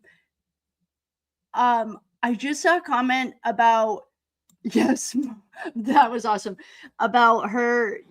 I mean, it is the oldest profession in the world, so I really don't care how you make your money, but what I do care about is when you are selling your body and then accusing your boyfriend of cheating on you. It's like completely psycho. But I did just see a question. Isn't she pimping herself out? Yes.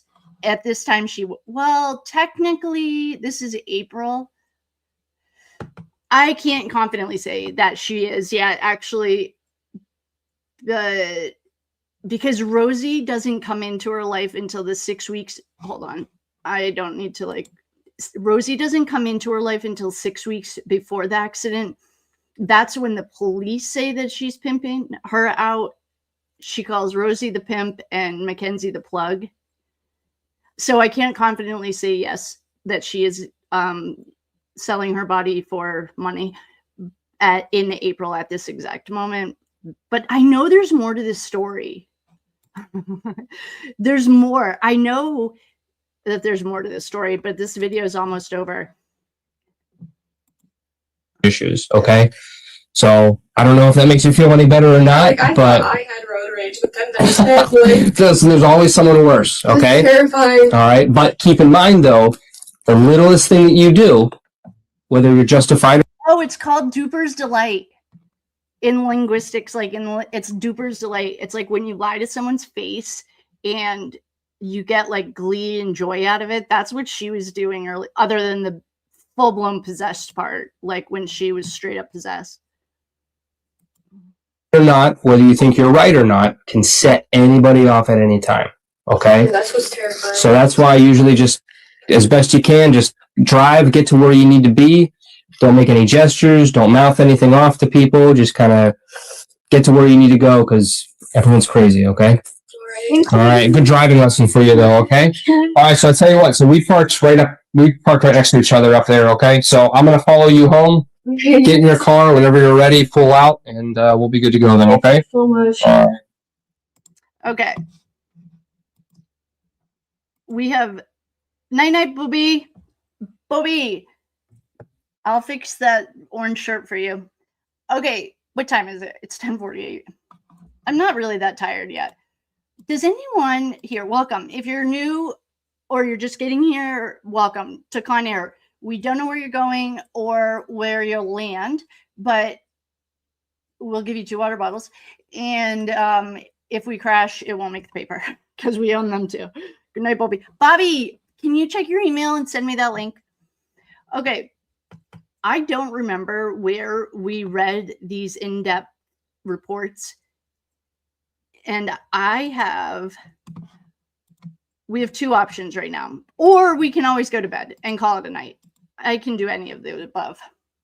Bit hard for her not to mouth off. I know, Paula, seriously. Oh, you guys, I've been collecting our Con Air swag in the wild. We have a little collection going. So I want to thank all of our lovely dear friends, Nana and Shades of Idaho, Paul, another one of our lovely dear beautiful friends, Paula, Chris. Anyway, thanks for sending me your Con Air swag in the wild. Okay, what are you guys in the mood for? Welcome if you're just getting here. If you're on the replay crew, welcome. We are, yay! Thank you. The jewels are so fun. I don't really know what they are yet, but I love them. Okay, we could call it a night. We could look at the Shirilla police reports. We could look at all of the police reports combined. That's what happened. We were innocently reading police reports when Con Air was born because it got taken right off of YouTube and we didn't know what happened. So that's where we are. What are you guys feeling? Are we over it? Should we call it a night? Should we read a few police reports? Or should we just chit chat? I'm open to anything. Thank you, Lisa. Yeah, Lisa, thank you. Gosh, Debbie, our friend Debbie here literally wears all the hats. She's flight crew, outside sales, pharmaceuticals, outside sales, and she's everything. I love you, Debbie. Okay, I'm going to start reading some police reports, but I have to go to bed pretty early, comparatively speaking. So let's do Strongsville. We could always, well, you know, we could start doing, what's this? This is 104 pages long. Actually, I know some people hate it when I scroll while they're looking, so I'm just going to scroll through this and see why it's 104 pages. Oh my God. Because they're just nuts. No, ooh, hold on. What we are not going to do is read any Russo family stuff. And I just saw one with all of, oh, that was probably New Year's. Oh, I found the rest of that report with the little girl, the little 18-year-old. I'm sorry. I think they were in like 8th grade or 7th grade. So they were like 6th grade. I'm sorry, 7th or 8th grade. Here's the rest of that report. The reason that I remember it was because this guy right here, Ray Martinez, the grandpa, went to Natalie, went to the Shirilla's house. And so, of course, Steve had to call the cops. This is the narrative of the report. And it just says, on February 9th, 2018, a fight between two juveniles. Oh, this is a different girl. Girls took place at the middle school. The fight took place between two 8th grade girls and happened as they were walking to the buses. Both girls exchanged words, shoved each other, and threw punches at each other. Oh, this is a different story. I spoke to does anyone ever remember? Okay, I spoke to the girls and their guardians at their homes. They were advised that the school would handle the discipline for this, and it would be best if they did not have any communication. This report is for record only. And then here's low test Steve has to get all involved. This grandpa comes, and I know it's a grandpa because he was born the same year my dad was, 1948. Yep, 6/3/1948. Ray Martinez showed up because he wanted to defend his daughter, and that's not a joke. Oh, darn, it's over. Low test Steve, of course, has to be a complete loser about it. You know what I should do? All right, maybe what we should do is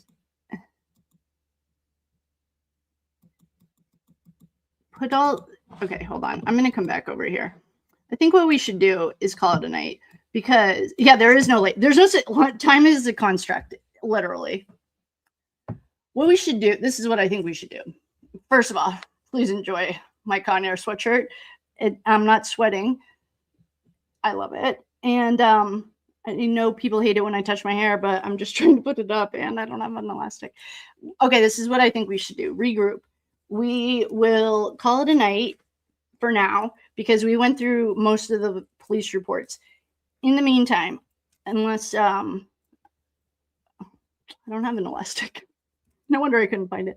In the meantime, I will at least organize the reports from the crash in order, and then the Natalie Shirilla stuff. I mean, the Shirilla family home. Well, it's 149 pages long.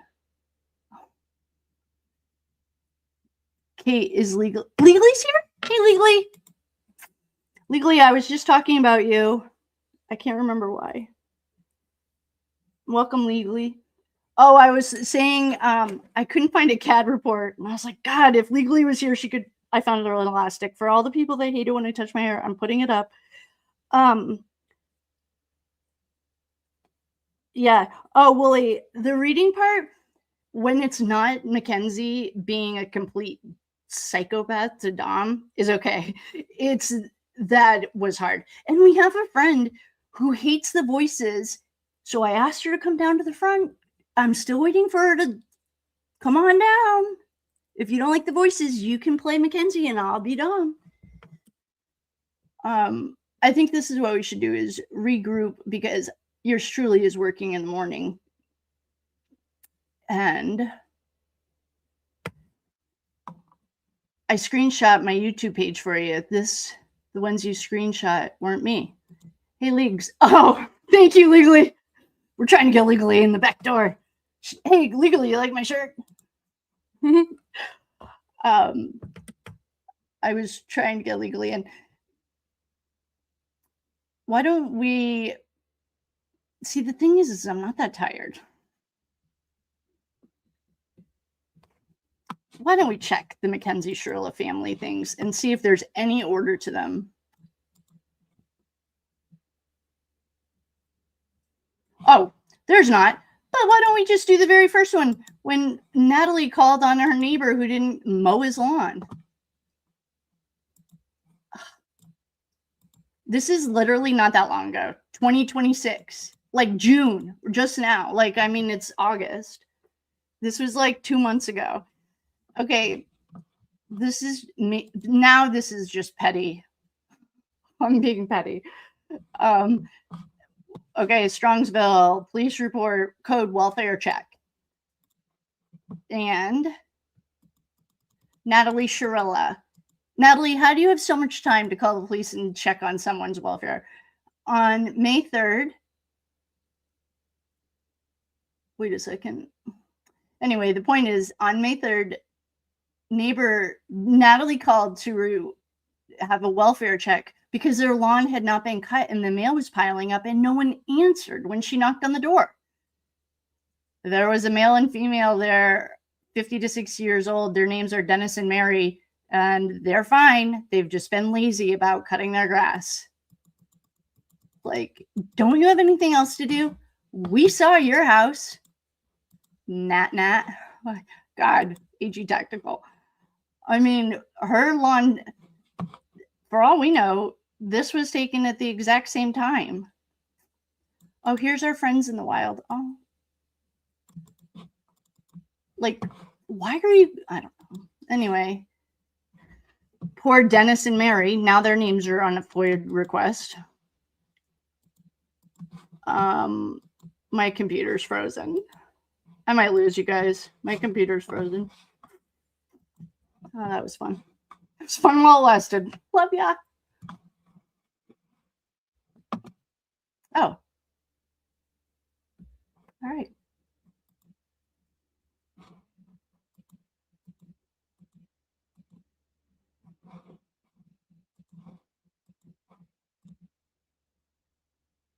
Well, that was, I'm going to try to FOIA. Yes. Legally, did you get my other email? I sent you an email about this. I love it. I'm going to try to FOIA the Rosie Troop interview. That is amazing. Plunder already tried the newer Kenzie calls and was denied, but I could give it a try. Legally, you are magic. Whatever. Oh, for everyone who's new, welcome. If you're coming back, welcome back. Legally is literally our go-to for all legals. I know. Legally, you're right, Natalie. God. Debbie is saying it really shouldn't surprise us that Natalie is calling. Here, we're just going to look at this tab one more time. Look at her lawn. And all we know about this is it's 2026. This does not look like what if, I mean, maybe I'll call. There's a welfare check. Why is there trash here? And why is this uncut? We know you don't work, Steve. So rude, but come on. All right, we're not going to read that one. This is Mackenzie stealing. I don't really care about. I mean, I care about Mackenzie stealing, but not as much as I care about.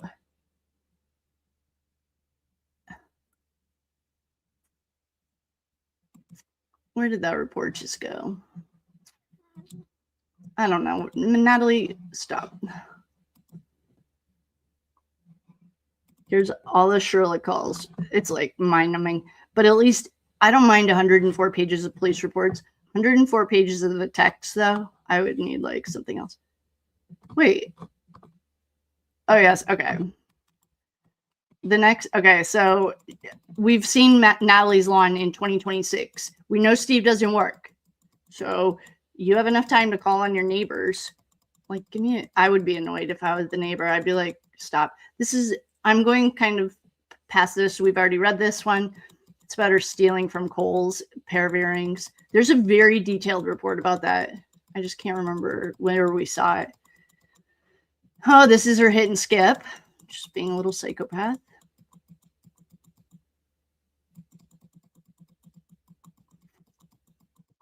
I am. I'm going to leave you guys over here so I can scroll through this fast and not make anyone sick.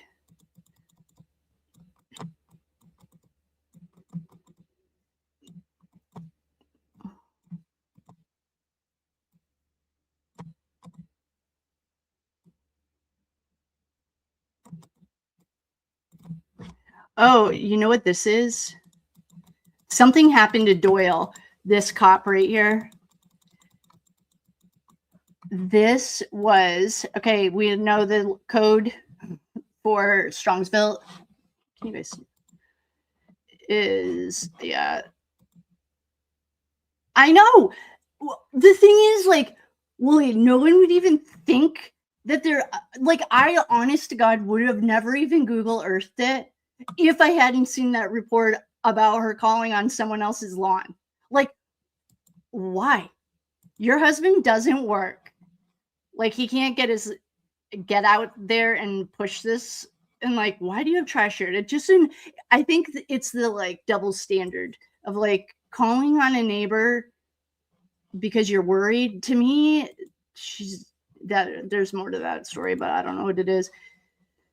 And now this, according to, I'll let him introduce himself because he's the best. I'm Detective Jesus. I'm the one who's been investigating the crash. You're under arrest for aggravated murder ×2. According to him, Detective Jesus, the way I read his report is he thinks something dirty happened with this Doyle cop. And Chris Cuomo straight up told Steve that he was under suspicion of getting her blood thrown away. Anyway, what we're looking at is CAD number 22, so that's the year 22, 031787, August 6th at 1800, so 6, is that 6? 49? Someone who knows it probably can help us. Anyway, this is at Metro Health, so this is she was flown to Metro Health. PT assist, EMS, and medical. She was combative, patient in room 715. Please stand by. Hopefully in here, they also have that cop quoting. What is this? Department of Public Safety. What is she? Menacing now. She's like a menace to society.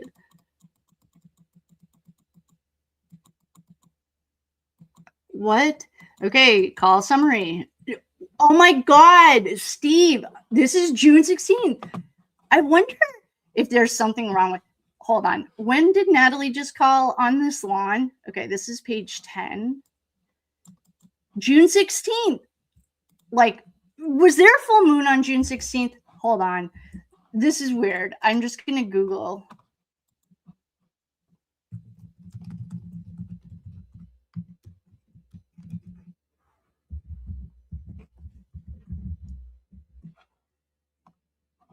No. There's something going on. Like, why are they calling the police twice on June 16th? All right, here's another one. June 16th. Oh, it was printed on June 16th. Oh, please hold. Sorry, that might have been a narrator. It was taken on June 21st. Okay, well, what was hers? Oh, this was taken. Oh, so I'm guessing this is when the FOIA request came through. Sorry, everyone. Sorry. That was May 3rd about the lawn. And this is June 21st of 2009. Oh, I apologize. Please hold. Let me make, okay, yeah. So this is May 3rd, 26 of the lawn. And this is June 21st of 2009. Okay. Whew. They called 911, emergency. Okay, in 2009, Mackenzie was literally 5. She was born in 2004.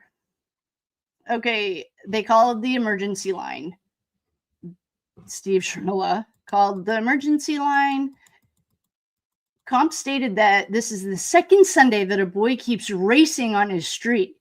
Steve stopped the car and got the license plate, and he yelled at the kid to slow down because he has small children, and he would like an officer to speak with this kid. Also, plate is blah, blah, blah, blah. Okay, blah, blah, blah.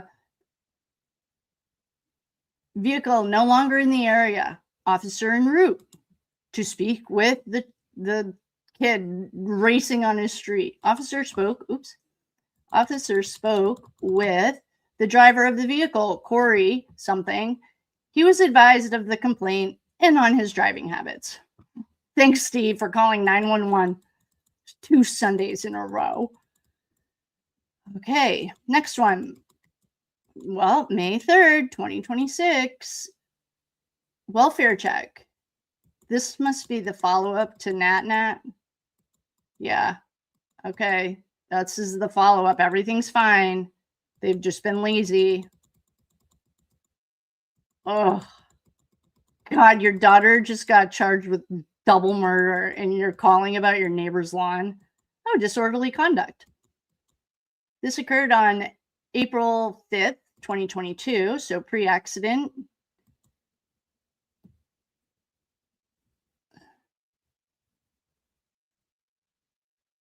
Lund Road. Oh, please hold. Actually, hold on. We're going to go back to Mackenzie's lawn because Lund Road is not exactly, we're not in the business of airing dirty laundry for Dom's family. We can, everyone else can FOIA it. I'm just not into like, that's just not my jam. All right. So I'm just reading it really quickly. Oh my God. Okay. This is Mackenzie. So come on back. On April 4th, we just saw her in her asparagus jumpsuit. She's a victim. Advised that an unknown male was following her while she was driving. Oh, she put Lund Road on the thing though. Well, this is interesting. Please hold. Okay, let's get to the bottom of this. Oh, she put this is her parents' house, Walnut Creek, and this is Dominic's house. That's weird. Anyway, this little asparagus called the police because an unknown male was following her. The subject, I would say the victim, exited his vehicle twice to confront this little psychopath, and at one point blocked her. Yeah, he did block her vehicle. And I remember, maybe it's Plunder that has this video. We must have it too then, because we have the same FOIA drop. Okay, wait. So what they were thinking of charging, remember how they were just asking Natalie? She's a victim of menacing and disorderly conduct as of this report right now. I know there's more to the story. Oh, good. Okay. So that was page 1 of 5. If you are just listening and you're not reading, no problem. We are getting the deets on Mackenzie's green outfit. That was just in the police station. This is now a road rage. So this is page 2.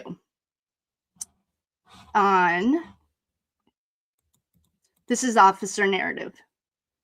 On April 4th, 2022, at 13:07, so that would be 01. It can't be that easy. I don't know.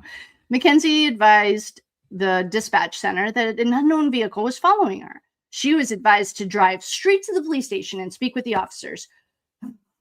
So Mackenzie got right into an interrogation room, literally. She stated she was driving home from Polaris for school and was traveling southbound on Prospect Road.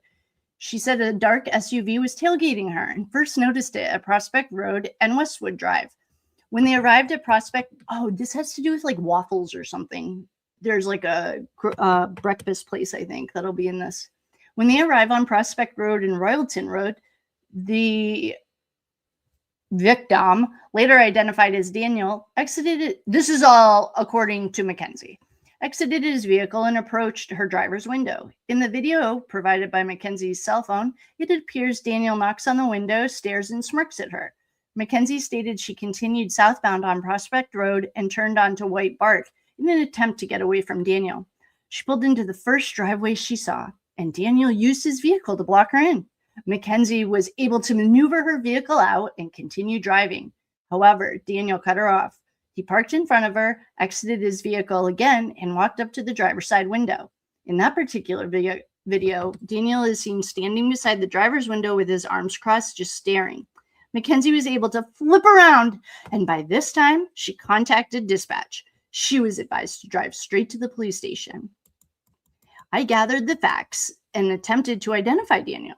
I searched his license plate, blah, blah, blah, and discovered that a different dispatch had run that plate back in April of 2021. They listed the driver as Daniel with a phone number of redacted. I also contacted General Motors and spoke with Jimmy at Redacted with company vehicle operations. He advised that records indicated that the plate and vehicle were registered to Daniel. That seems a little excessive. I spoke to Daniel on the phone and he stated he knew what the phone call was about. Okay, he stated that he knew the phone call was about the incident that had occurred.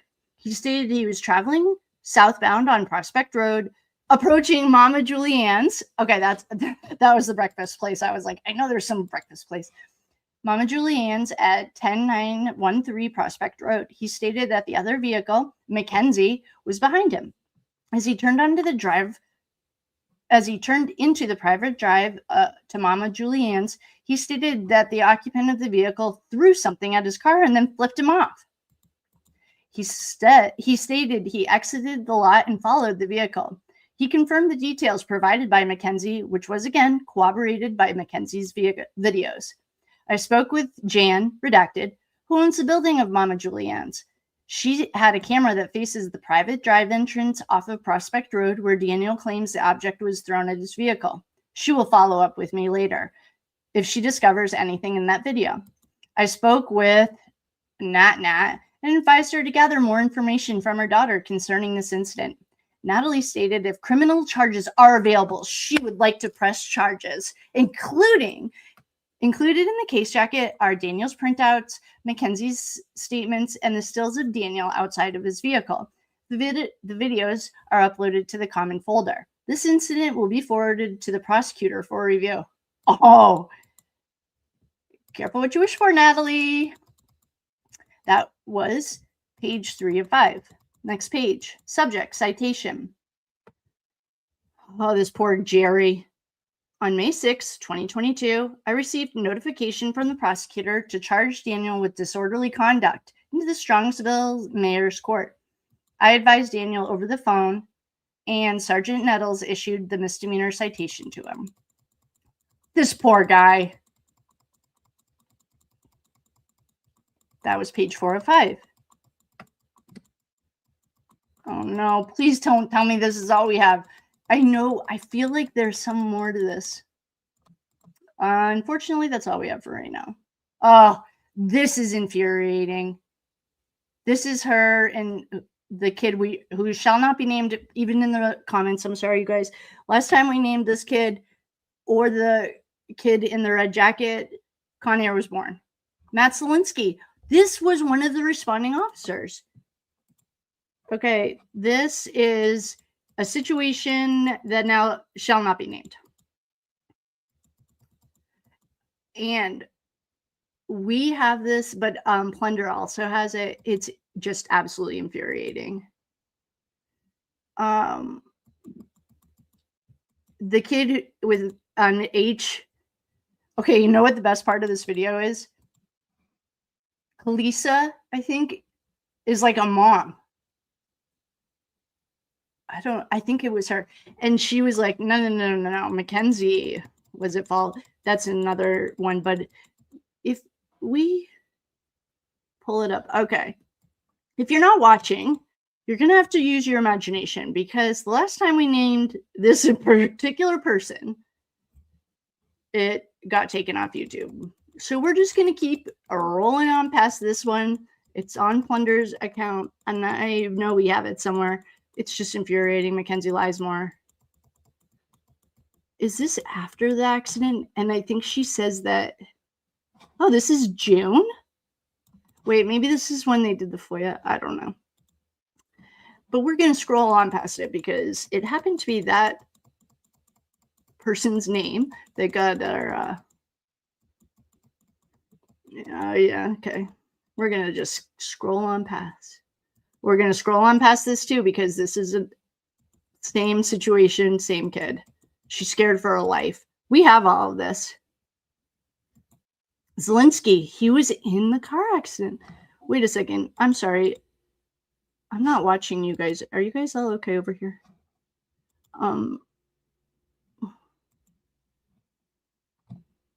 Thank you. I am sorry if this is making you feel sick. Oh, I'll give you the lawn, because for some reason the one time this kid's name came up, it didn't work out well. Actually, Con Air was born that day. So we're just going to keep scrolling on past. Oh, no, you didn't. Look at the next one. This is another, we've already gone down a multi-hour deep dive on this, but this is a suspicious situation for the girl who literally got pushed, in my humble opinion. We've already done a deep dive on her, so we're going to just keep going past this. We've read these.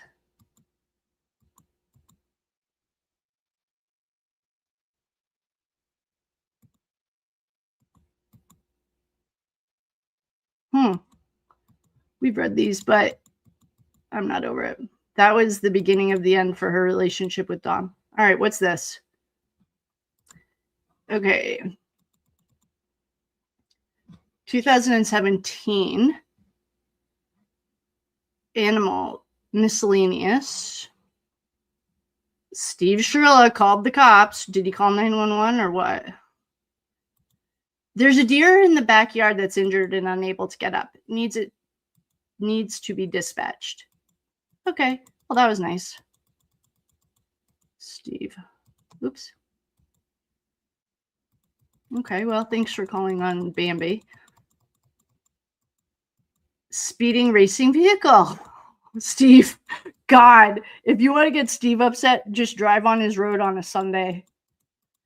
Black Acura with young male driver keeps racing up and down. This is the year is 2011. So now Mackenzie she was born in 04, so she's 6 now. She's 6. And he has a real problem with those kids. And I wonder what the racing is. Like, if the speed limit's 30, what are they really doing? We don't know. Steve's calling the cops on another kid. Okay, next one. 2020. July 28th, 2020. Suspicious situation. What's this? Oh, emergency call by Steve Shirilla. A male. Oh, this was not very smart. Oh, Steve, you dummy. Okay, so Steve is either in the dark or in complete denial that his finances are completely falling apart. One of the things, when the bank is about to take your house, they send people, this is allegedly, well, there are no facts here, we're reading police reports, but what I do know about this is they do send people to take pictures. Like, what would those be called? An insurance adjuster or something? Or an investigator? Bobby, is this something you can get paid to do? Sit outside Steve Shirilla's house and take pictures? Anyway, there's a male in a white vehicle taking pictures of his house because it's about to go into foreclosure, you dummy.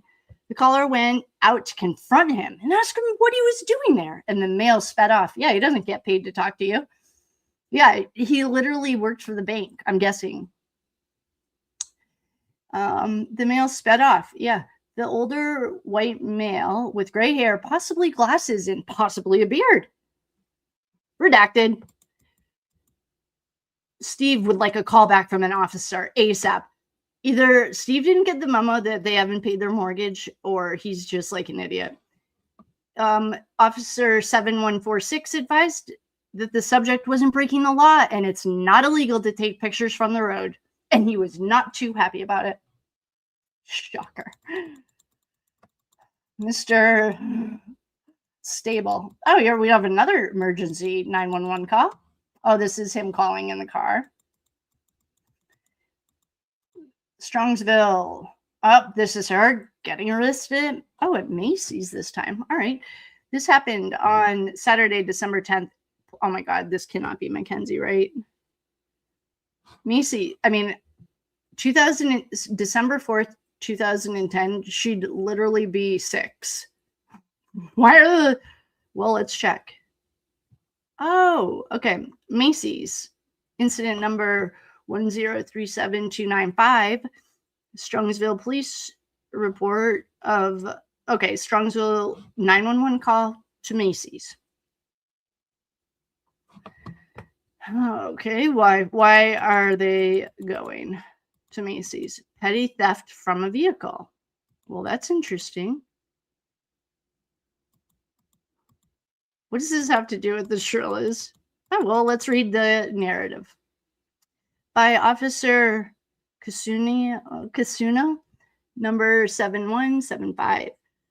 On December 4th, 2010, at 4:21, I, Officer 7175, was dispatched on station for a theft report. Upon my arrival, I spoke to the victim, who stated he parked his Jeep Wrangler in the west parking lot of the mall by Macy's. The victim stated someone stole the spare tire off of the... This has to be Steve. This has to be Steve. Someone stole the rear spare tire off the back of his Jeep Wrangler sometime between the hours of 1 and 3:30, 1:30 to 3:30. The victim stated the cost of the tire was approximately $100, and the cost of the rim was also approximately $100. There are no suspects at this time. God, imagine just like going around fucking with Steve. This victim stated he wanted to pursue charges, and his statement has been enclosed in this case jacket. The incident will be forwarded to the Detective Bureau for follow-up. Unfortunately, it's blank. Sorry, Steve. Okay, so that's a blank report. Steve Shirilla stated that, oh, okay, here's the rest of the report. So December 4th, 2010. Case incident number 1037295. Steve J. Shirilla was the victim, stated that the tire was new. It was a regular size Goodyear Wrangler tire. Mr. Shirilla stated he believed the rim was aluminum. There were 3 nuts connecting the tire to the vehicle. This would be highly annoying. This would suck, actually. There were 3 nuts connecting the tire to the vehicle that were removed at the scene. Macy's stated they do not have a camera facing that parking lot. Sure. On December 4th, 2010 and December 5th, 2010, I advised this spaz to contact me with the model number of the spare tire once he contacts the dealership. This, well, that sucks. Okay. Mr. Shirilla contacted me on December 7th with the tire information. Steve stated that the dealer said it's a 15 by 8.5 inch aluminum rim for $237. And he stated that the tire, oh, that was the rim, and the tire is 30 inch by 9.5 Goodyear Wrangler Silent Armor outline for $160. Well, you're SOL because Macy's doesn't have a camera right there. That's convenient. Okay. We're back to the deer. Well, on November, okay, so that apparently is the end of the tire. On November 12th, 2014, there was a deer. Emergency 911 call. Silver Ford Focus versus deer. Oh, what does this have to? Okay, Caitlin. All right, hold on. We have to figure out where we are. On 11/12 of 2014, Caitlin hit a deer. Silver Ford Focus versus deer at 8954 Royalton. Clearance from, okay. Minor property damage. Driver declined to report. Maybe that just snuck in. Why? Oh, Steve Shirilla. Why is Steve Shirilla's called? He's so busy calling the police. I don't know why. Oh, wait, he's the driver? Oh, sorry. I guess I understand. Okay, I think Caitlin called because she saw a silver Ford Focus hit a deer. Steve was driving. Wait, is that the Ford? Is that a Ford Focus in there? No, that's not a Ford Focus. Okay, so apparently Steve just hit a deer. Okay, didn't call anyone. All right, this is on 9/1, September 1st, 2023. 1552, 352, 1600. Yeah, okay, so 352. Disturbance. Street info. Someone called the police because they had a disturbance. The caller's name was Elizabeth. Oh, well, isn't this interesting? Oh, this is a Honda motorcycle. Neighbor across the street rode his motorcycle into her yard 10 minutes ago and yelled at her grandson. Oh, wait a minute. What is the date? Hold on. Did we miss the date of this? Oh, sorry, everyone. Just orient what's happening. Steve Shirilla drove his motorcycle onto his neighbor's lawn September 1st, 2023. This is a full year after the accident. And Steve rode his motorcycle onto her yard 10 minutes ago and yelled at her grandson, accusing him of saying murderer. Unknown address for Steve. And the grandson had a bicycle. And he's very nervous about riding by Steve Shirilla's house again. At 4:20, the cop responds to Steve Shirilla's house at 4:20. Spoke with Steve, or the vehicle owner. The woman was not home at this time. JUV, I don't know what that means. Okay, this was updated by the next officer. Okay, this is Shirilla. Oh no, JUV the juvenile stated he was riding his bike past the Shirilla household, listening to music and loudly singing the rap song that he was playing. As you rode past, he looked at Mr. Shirilla, who was getting his motorcycle out. The juvenile said Mr. Shirilla got onto his motorcycle and chased the juvenile down the street. So, just to put this all in perspective, Steve Shirilla is on his motorcycle. This little boy's on like a pedal bike listening to rap music. God, anyone unstable? And he's on his motorcycle chasing the juvenile down the street. Steve then pulled his motorcycle onto the lawn in front of the juvenile's house and yelled at the juvenile, accusing him of calling Mr. Shirilla a murderer. Third-party witnesses next door at blah, blah, blah stated that he heard Mr. Shirilla yelling at the juvenile to not say those things, and the juvenile was apologizing, saying it was a joke. Yikes. Witness also heard the juvenile say the word murderer when passing the Shirilla house. Ah, this poor kid. The juvenile then stated that there's a chance that the song he was singing used the word murder. That sounds like a Natalie Shirilla. Oh, whatever. I mean, it is what it is. And Steve could have interpreted it as a juvenile calling him a murderer.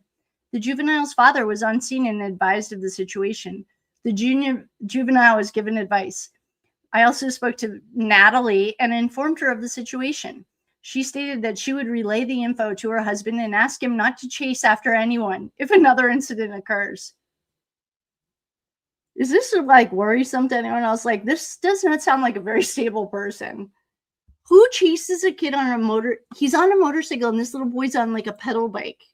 I mean, probably shouldn't yell murderer, but.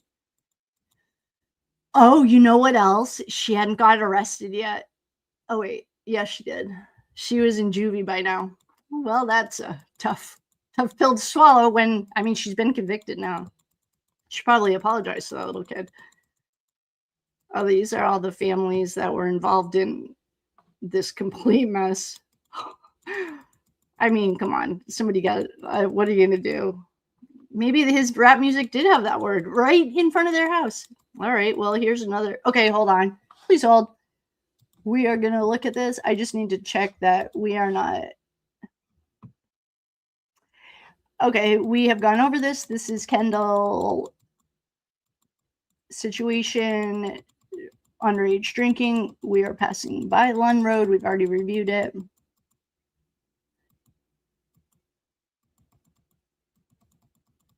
Okay, this is Kendall's stuff. We're just going to keep going. Yep, somehow Mackenzie's car got in there. All right. Okay, back to us. This is a call summary report taken on March 30th, 2020. Oh, an alarm went off at 1757 3 Pearl Road. The Get Go. Is that the name of a gas station in Strongsville? Get Go? Okay, and it was alarm. The vehicles involved were blah, blah, blah. The front doors. Why does this have anything to do with our really unstable family?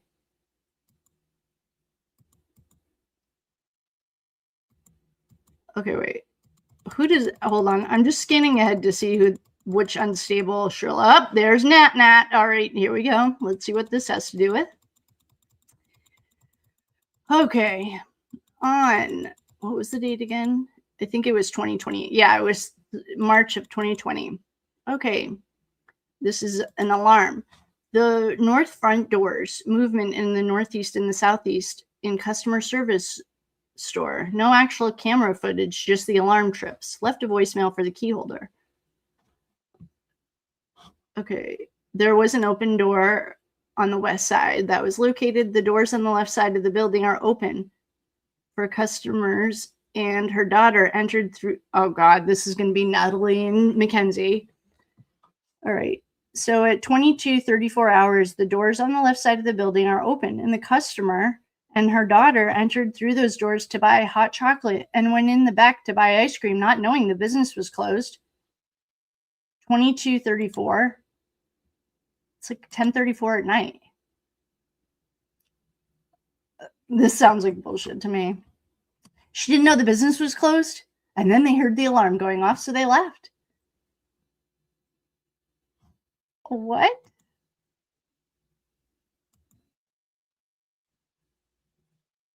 Somebody barricaded the door as best as possible.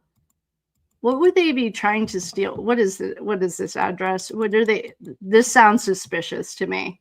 It's 10, right? 22:34. Her and her daughter went to buy hot chocolate? That just sounds like sketch. What is the name of it? Oh, it's a gas station. I'm assuming Get Go. That something sounds suspicious about that. I've never heard Natalie or Mackenzie talk about hot chocolate, more milk, maybe. Yeah, so Natalie's all over this. She's the perp. Okay. Natalie, I don't think reading these police reports is making me like them anymore. All right. So on September 21st of 2009, Mackenzie's 5. Please don't even tell me this is going to be a racing down the street thing. Steve Shirilla calls again. Why are you calling the police, Steve? Black Mountaineer, license plate, blah, blah, blah. Oh, I'm sorry.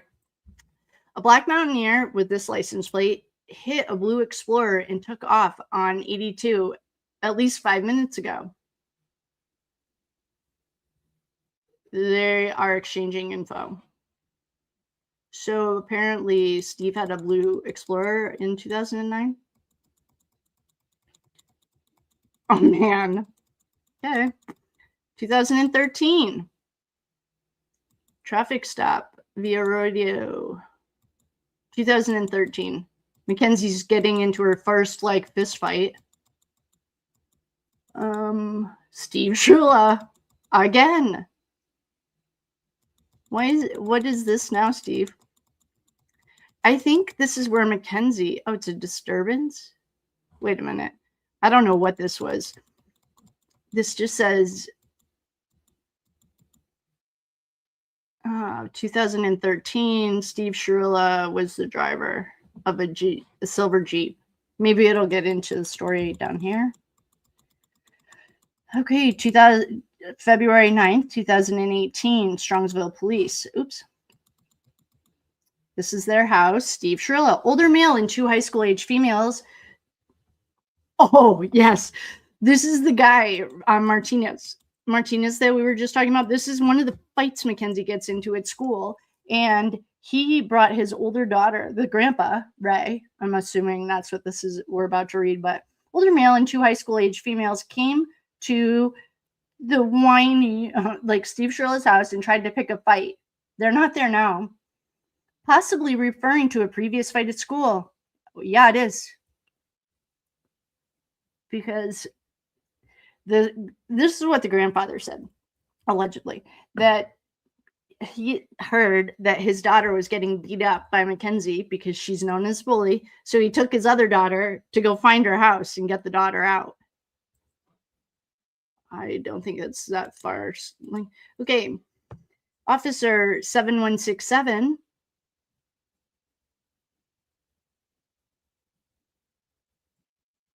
Spoke with both parties about a pushing and shoving match that took place after school. The parents that approached the Walnut Creek address. Oh, this is grandpa. Advised he was looking for his daughter. Oh, maybe it was the daughter, the grandpa, or the father, who wound up being at home, and that this was just a big misunderstanding. Returning the call to Steve Shirilla. So he showed up at the house and Steve got scared. So we have Mackenzie, Ray. Yeah, I think he is the grandpa. I think that was wrong. Madison Martinez, Ray Martinez, Steve Shirilla, Alexa, Steve Shirilla. Man, Steve loves to get in the middle of this. Okay, this is... We've already gone through this. This is the New Year's Eve incident that started the end of the beginning for Dominic and Mackenzie.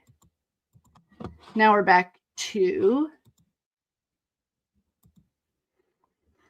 April 4th. This is the suspicious person. Oh, poor Mackenzie. I think we just watched this. Yep. We watched this. Mackenzie, you're dealing drugs out of your driveway. I don't know if you want special attention at your house. We found it in your text with Rosie, dummy. Yep, so this is that guy. Okay. Oh my God. I think that Steve has like a problem. So back to 2011, June 25th. He called the emergency 911 line about a disturbance at his house if someone's driving too fast. Oh my gosh.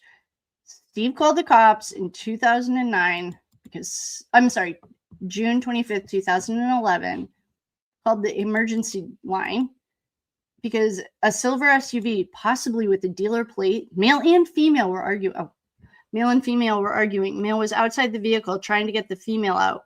They just left towards Len Road. She appeared to be okay. Steve had offered to take her wherever she needed to go when he went out to check on her. Officer checked the area, but the vehicle was gone. That's weird. Okay.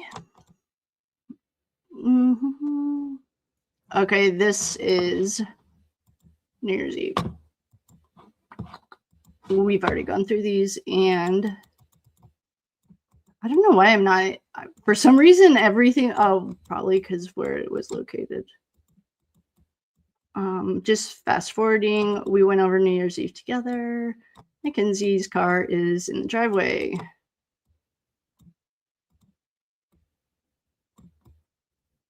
All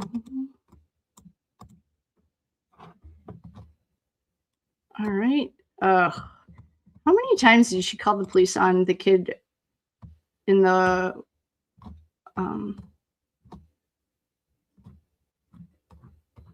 were there 2 reports with the kid whose name we shall not name, but it starts with an H?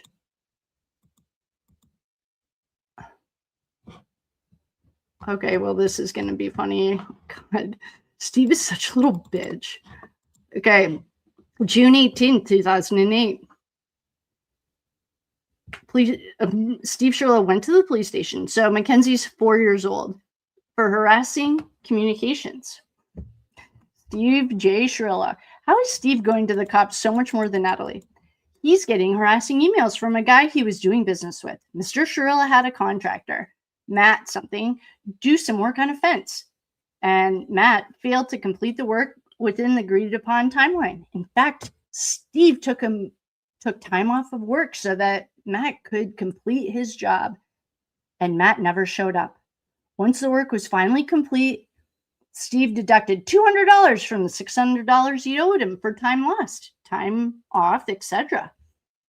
Matt had been leaving threatening emails regarding the $200, so Steve wants the emails to cease.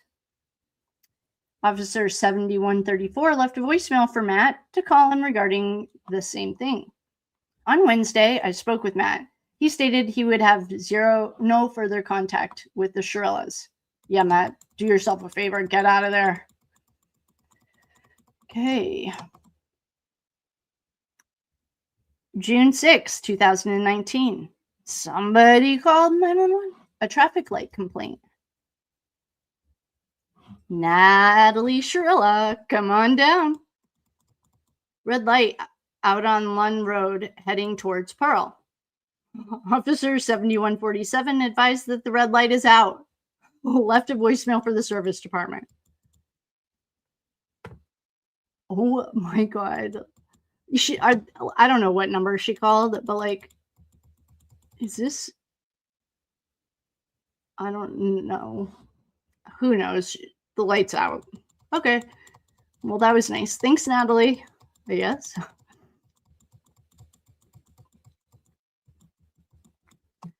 All right. God, I am sure this is going to be Steve having another mental break. On November 17th, 2010, at 2120, 911 emergency line for a welfare check at the Shirilla home. Let's see what the information is. Oh, interesting. A 911 hang up. No answer on the callback, just rings. Spoke to Steve Shirilla. He has to dial 9 to get an outside line, so he must have hit something twice. Everything's fine. What year was that? 2010? Why would you ever have to dial a 9? I don't know. Okay, sorry about it. Why don't you just answer when 911 calls you back? God. Hey, Steve. I think you just make life way more complicated than it needs to be. Next one. December 4th, 2010. Steve Shirilla. December 4th, 2010. Theft, auto parts at South Park Center and Macy's. What is he doing over in Macy's so much? Steve Shirilla over at the Macy's. I wonder if he worked over there or something. Spared. Oh, this is the same spare tire was stolen off the back of his car while he was in the Macy's parking lot. That would suck. Okay, thanks, Steve. 2009. He called 911 because there was a car speeding in his driveway on his road. Vehicle has been speeding through the neighborhood for the past 10 minutes.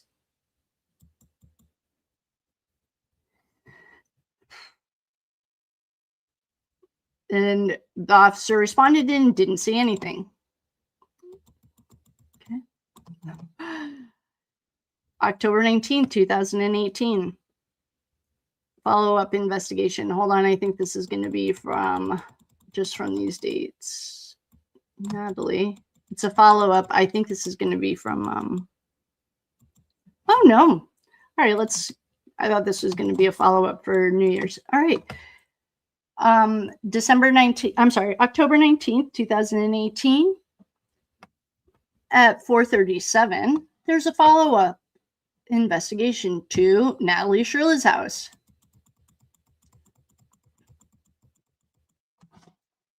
Do we have this report? Oh, look. Natalie Shirilla. What is it, Nat?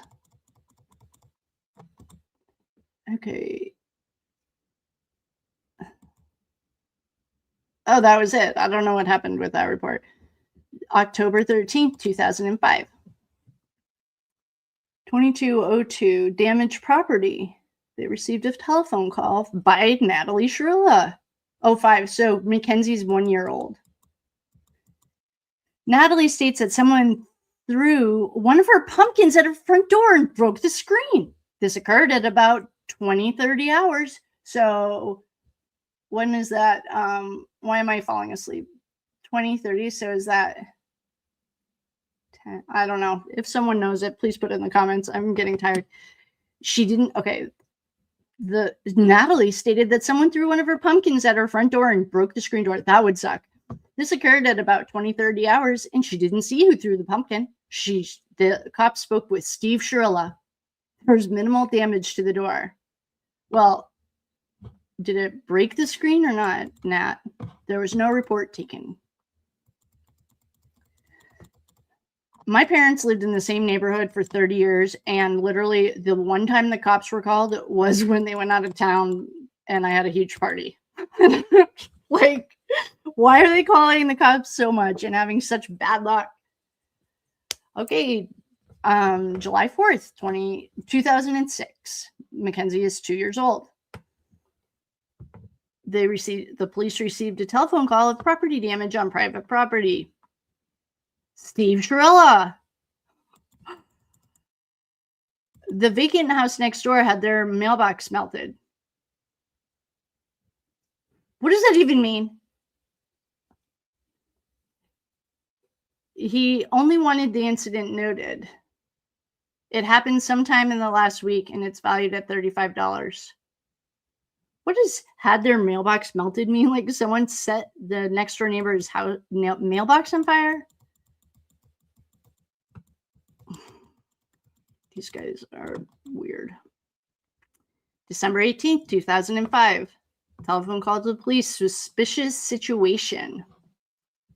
This has got to be Steve. I can already tell. Oh, it's Natalie Shirilla. The vacant house to the right of the complainants. The heating unit on the outside of the house was smoking. The breaker was pulled on the heat pump. Neighbor will advise homeowner. Why didn't they just call them instead of the police? January 17th, 2005. Telephone call at 2:26 in the afternoon. Disturbance of a troubled customer. Steve Shirilla, come on down. Leather jacket with 2 kids upset with refund policy. White male, 5'6", skinny. They want him out of their store. The caller is the manager. The store manager took care of it before the officers arrived. What the F? What is he doing? Oh, it's at Sportstown? What's the year? He literally is a 1-year-old and like she was born in 04. I don't even know when Danny was born, but he was trying to refund something to Sportstown and he was creating a huge stink in the store. The manager wants him out of there because he was upset about a refund policy. This does not make me like them anymore. All right. Incident number. Oh, we're back to Kohl's. Incident number 190428. Oh, wait, 19042898. Tuesday, May 14th. This little bee stole a pair of earrings from Kohl's. Like, they don't have cameras everywhere. Kohl's supermarket. South Park in Strongsville. May 14th, 2009 at 19. So that would be, I don't know, 1906. I can't do it, the math anymore. I'm getting too tired. The supervisor, blah, blah, blah. Officer 7170. Cleared by arresting a juvenile. This little delinquent's already arrested. This is the first time technically that we've seen it, the actual words arrest, but I know it's not the first time. She got arrested for stealing a pair of earrings, shoplifting. Mackenzie was arrested on May 14th, 2019.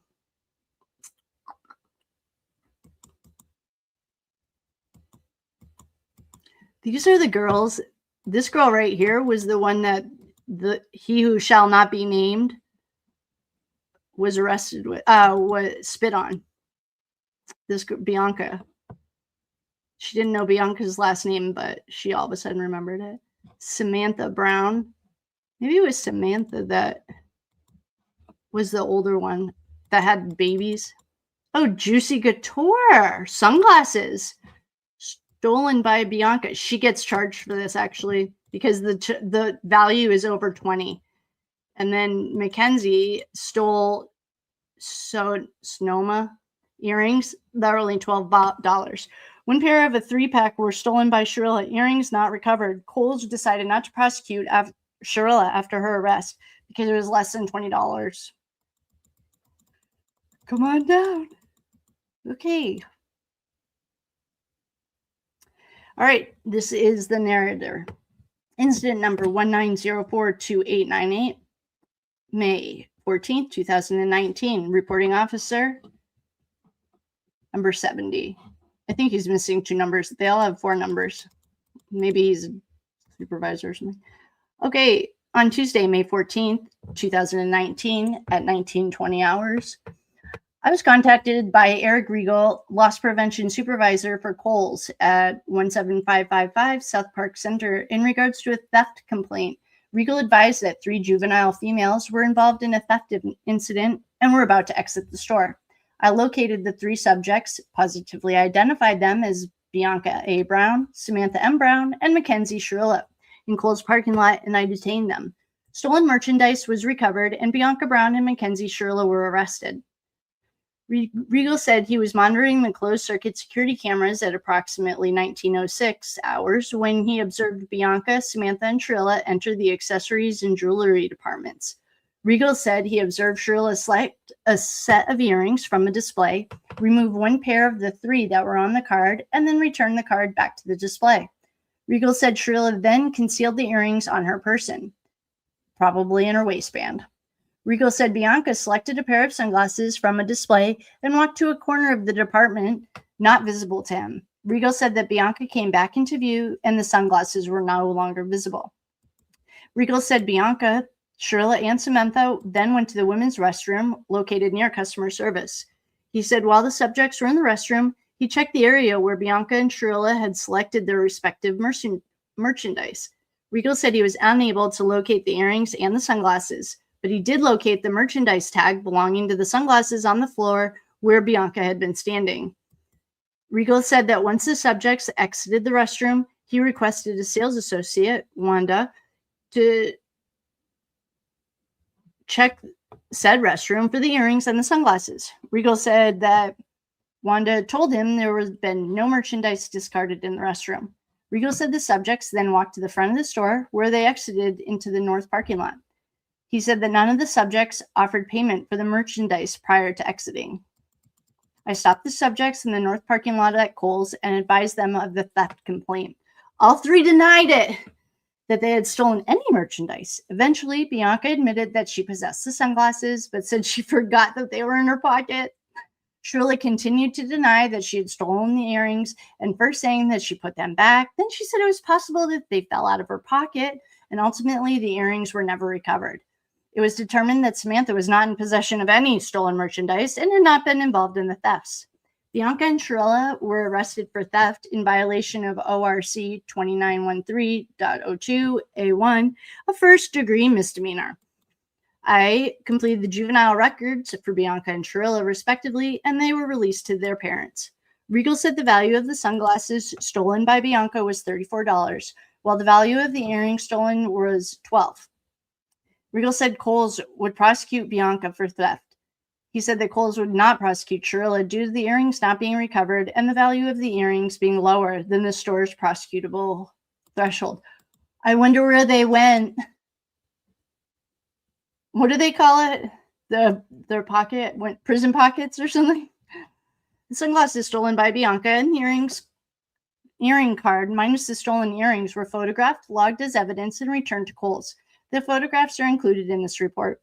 A copy of the surveillance video was collected from Regal and was subsequently entered into evidence. I respectfully request the report be forwarded to the Juvenile Division of the Detective Bureau.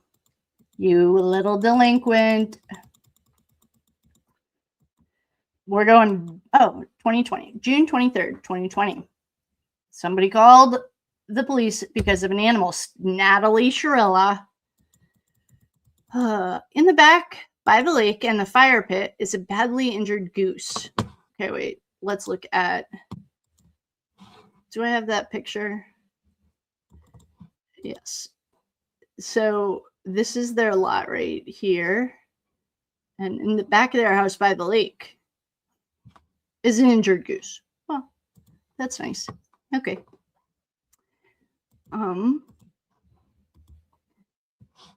By the lake, I'm going to hide for a second. I want to chug some water. All right. In the back by the lake in the fire pit is a badly injured goose. Natalie spoke to the AW. Oh, animal something? Maybe animal guy.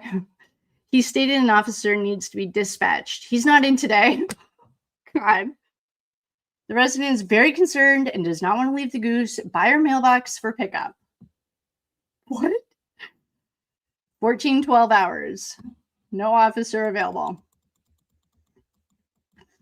At approximately 13:58 on June 23rd, the animal control officer McCleary received a private message off duty via Facebook. Oh my God, what is wrong with her?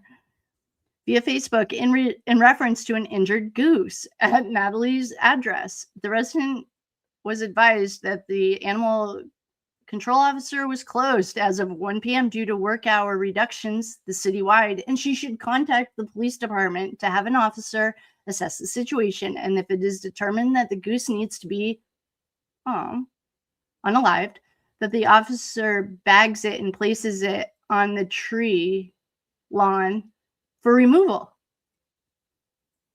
Oh boy. Well, that would be traumatizing. I don't know if Natalie wanted that kind of solution. Okay, the animal control officer, the following morning, or the animal control officer could come out first thing in the morning to evaluate the situation. Seeing no animal control officer was available, the animal control will follow up first thing Wednesday morning to check on the welfare of the sick goose. Oh, that sucks. Natalie Shirilla. Don't think that was the kind of... Okay. So on March 25th, 2022, follow-up investigation. So now we're in March. What's this little delinquent doing? Natalie, female on station to turn in weapons. Oh, excuse me. Oh, excuse me. We might need to, hold on. Natalie is at the police station to turn in weapons from the domestic violence last night. The Rock Island Armory. Okay, these are... I wonder if we're just going to keep on rolling. Yep, we're just going to keep on rolling. Warning. Steve Shirilla, 2018. Steve Shirilla, 0 Lawn Road, 2013. Oh, I don't know. Well, let's see what's going on here. Okay, what's going on with Steve Shirilla now? He still has his Jeep. Oh, he was speeding. You dummy. Okay, thanks for coming down. Next. Oh, he got a warning for speeding. Okay, got it. All right, shoplifting misdemeanor. What's this little delinquent doing now? Okay, what date is this? May 17th, 2019. She was busy in 2019. I don't know the name of the store, but it's like a Spencer's if you're on the East Coast. Zuma's or something, I'm assuming. Oh, cleared by arresting. Juvenile. How many times did she get arrested as a juvenile? We're at 2 so far. I'm guessing it was more than that. All right, at 1:30. Some delinquent. What is all this? Hold on. Somehow Steve's name is in this, but I'm assuming it's his daughter because it's for shoplifting, ORC 2913.02. And there are 3 name or incident names. Well, let's see what Steve victim. I highly doubt that. Okay, it looks like these are parent names. There was a trefoil tank top for $29.99. The narrative report. On May 27th, 2019, Strongsville Police Department received a report of a theft in progress at Zuma's. I don't know what the name of that is, but I know it's like a Spencer's, located at South Park Mall. Upon officer arriving, a juvenile was detained for theft and subsequently released to an adult guardian. This matter is currently under investigation. What is this little delinquent doing now? Okay.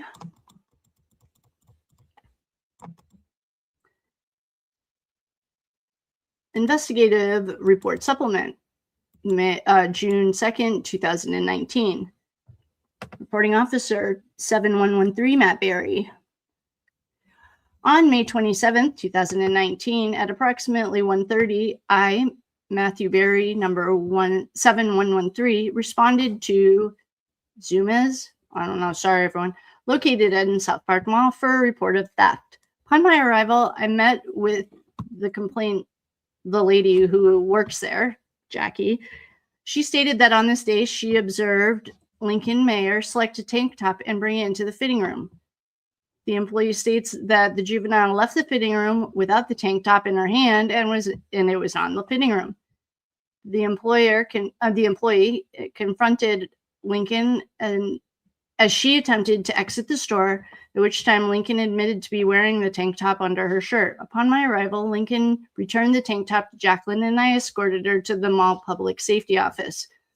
A juvenile fact sheet was completed and Lincoln's father, Raymond, was contacted via phone. After explaining the incident, Raymond requested that I released his daughter to Steve Shirilla. God. Lincoln was at the mall with Steve and his daughter. I released Lincoln to Steve from the mall. How much do we want to bet that this girl took the rap? That's just my opinion. I have no idea, but I just don't buy it. That Mackenzie let her friend steal and she didn't do anything. She just keeps getting out of it. All right, next one. Defendant, you are summoned and ordered to appear. Steve Shirilla. Oh, must be a speeding ticket. He just got a ticket number STR132319. Steve Shirilla. What were you doing? He's big. 6'4", 260. I wonder if he's less weight or something. Oh, I'm just driving his silver. Oh, Ford hatchback. 2014 silver Ford hatchback. License plate, blah, blah, blah. He must have been going really fast if he got a subpoena to go into court. Oh, other offense. Obeying traffic control devices? Oh, so they got him by radar? But how fast was he going? I have questions. The summons was served personally on the defendant on March 15, 2018. The issuing charging law enforcement officer states that under the penalty of perjury and falsification that he has read the above complaint and it is true. Am I missing something?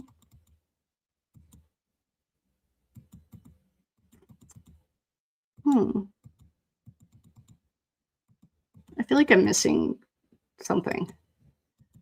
Oh, okay. So he was subpoenaed, but he doesn't need to go to court. He doesn't need to go to court. Okay. Oh boy. Steve and now they cannot stay out of trouble. I don't know. It doesn't even look like this was really anything. He didn't have to go to court, but he was served a paper. I'm assuming that maybe this cop was running traffic and he had a radar. I don't know. If anyone knows, let us know. All right. Well, that was fun. Thanks for accompanying criminal charges. No. This is dumb. I wonder if there's more to this story because fine zero, cost zero. Tickets are how they make a lot of revenue in a lot of towns. That just doesn't make any sense. It looks to me like someone might have had a hand in the back end of that. I don't know. That doesn't make any sense to me.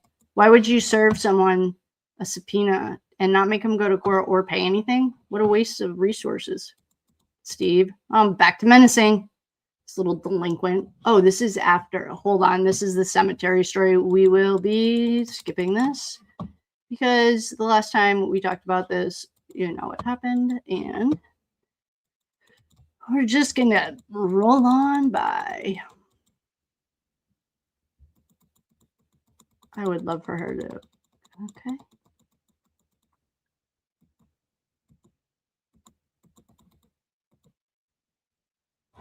All right. Now back to the delinquent family.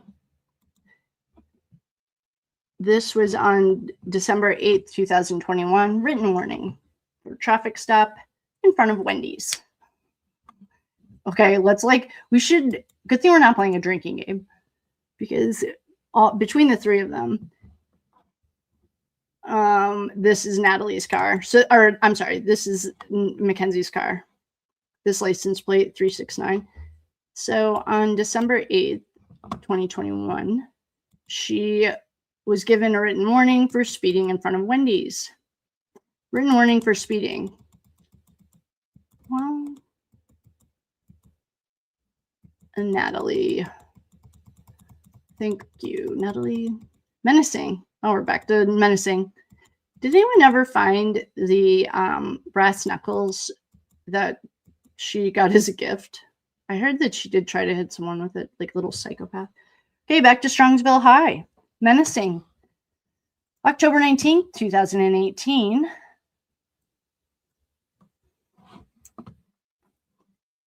There's a menacing charge, 2903.22.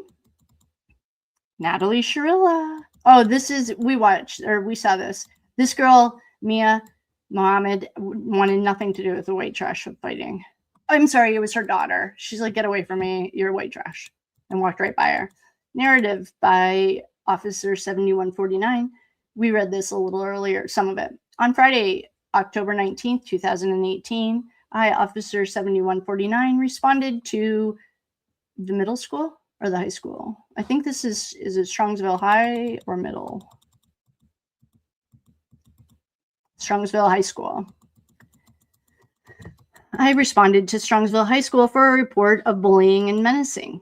The complainant is the mom, stated that her daughter was physically threatened while at Strongsville High School by several students. She stated she is fearful for the safety of her daughter. Ms. Muhammad stated that this incident was told to her by her daughter after school and that she wanted a report to be made.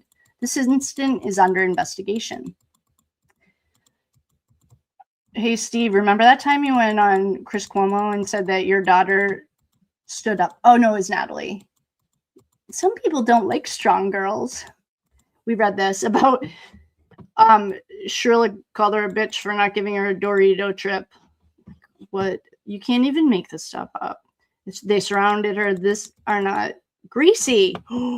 Wait a second. Greasy? Is that the same Greasy? This isn't redacted, but it's the same story we've already read. They tried to fight her, and somehow Natalie showed up. All right, let's reread this now that it's not redacted. I spoke with the victim, who stated that while she was in third period class, Mackenzie Shirilla called her a B and threatened to beat her up. She said this was all because she didn't give Mackenzie a Dorito chip. She also stated that Mackenzie posted on her Instagram last year a picture of her showing her forehead. The caption stated that she had a big forehead. She stated that Mackenzie tried to post the picture again today, and this was brought to her attention by her friend, somebody else. She stated that she was friends with Mackenzie last year, but she ended the relationship because Mackenzie kept getting in trouble at school. She said she did report this to her guidance counselor. At the end of school at approximately 2:30, she said she was surrounded at her locker by Mackenzie's friends, Veronica, Gracie, and Maddie, who threatened to beat her up and taunted her and were taunting her to fight while Mackenzie stood behind them like a little psychopath. She stated she was pushed into the locker by Maddie. She said she refused to fight and pushed past them and left for the bus. She stated that she was on her way to the bus and Natalie approached her and apologized. It was apparent that the school had called Natalie about the incident. She said that she told Natalie that she just wanted to go home and she got on the bus. Her mother was very upset about this situation and said she was going to call the school first thing Monday morning. I then went to the Shirilla's residence and spoke with Mackenzie and her mother. Mackenzie stated that while in third period, the victim threatened to beat her up after she asked for a chip and that she did not call her a B. Mackenzie stated that she did tell her friends that she was being threatened by the victim and stated that her friends told her that they had her back. Mackenzie stated that her friends, blah, blah, blah, blah, blah, did surround her at her locker after school as she stood by and looked just to see what was going on. Mackenzie stated that she did not tell her friends to do this. Sure, Jan. She then stated it was that victim that pushed. Okay, this sounds like a little bit dramatic. That the girl who pushed past them because she didn't want to fight in school because she's not white trash, she pushed past Allie, shoved the other lady into a locker, and pushed past her. Mackenzie stated that Gracie threw a soda on her, but she didn't report this to me. As for the posting on Instagram, Mackenzie stated that one of her friends had taken her phone and took a picture and made the post. It was definitely not her. Mackenzie also stated that she was threatened by one of the victim's friends. During the school day, both of the girls were given a statement form to fill out over the weekend, and they were instructed to give their statements to the captain of the country club on Monday morning to add to his report. I wonder why they bothered redacting it in the top and not down here. Probably because no one reads this form. All right, back to December 21st of 2020. Traffic stop. Who's getting stopped? Oh, this is not Mackenzie's car. Oh, Steve Shirilla cannot keep that lead foot off. He got pulled over. Okay, back to Menacing. Now we are back to the high school. Oh, this is the same girl. A 14-year-old was bullied at school. Other kids are threatening to beat her up. Not reported to the school resource officer, and the mom didn't find out about it until after school hours. Fun. Reckless operation. Steve Shirilla. God. October 1st, 2018. Reckless driving. Pearl Road and Cook Avenue, Strongsville, Ohio. Steve Shirilla. Oh, God, he called the police. The complainant advised that a resident in his development flies down Walnut Creek almost every day, and now he's going east on Cook Ave from Pearl. What the fuck? A driver with dark hair.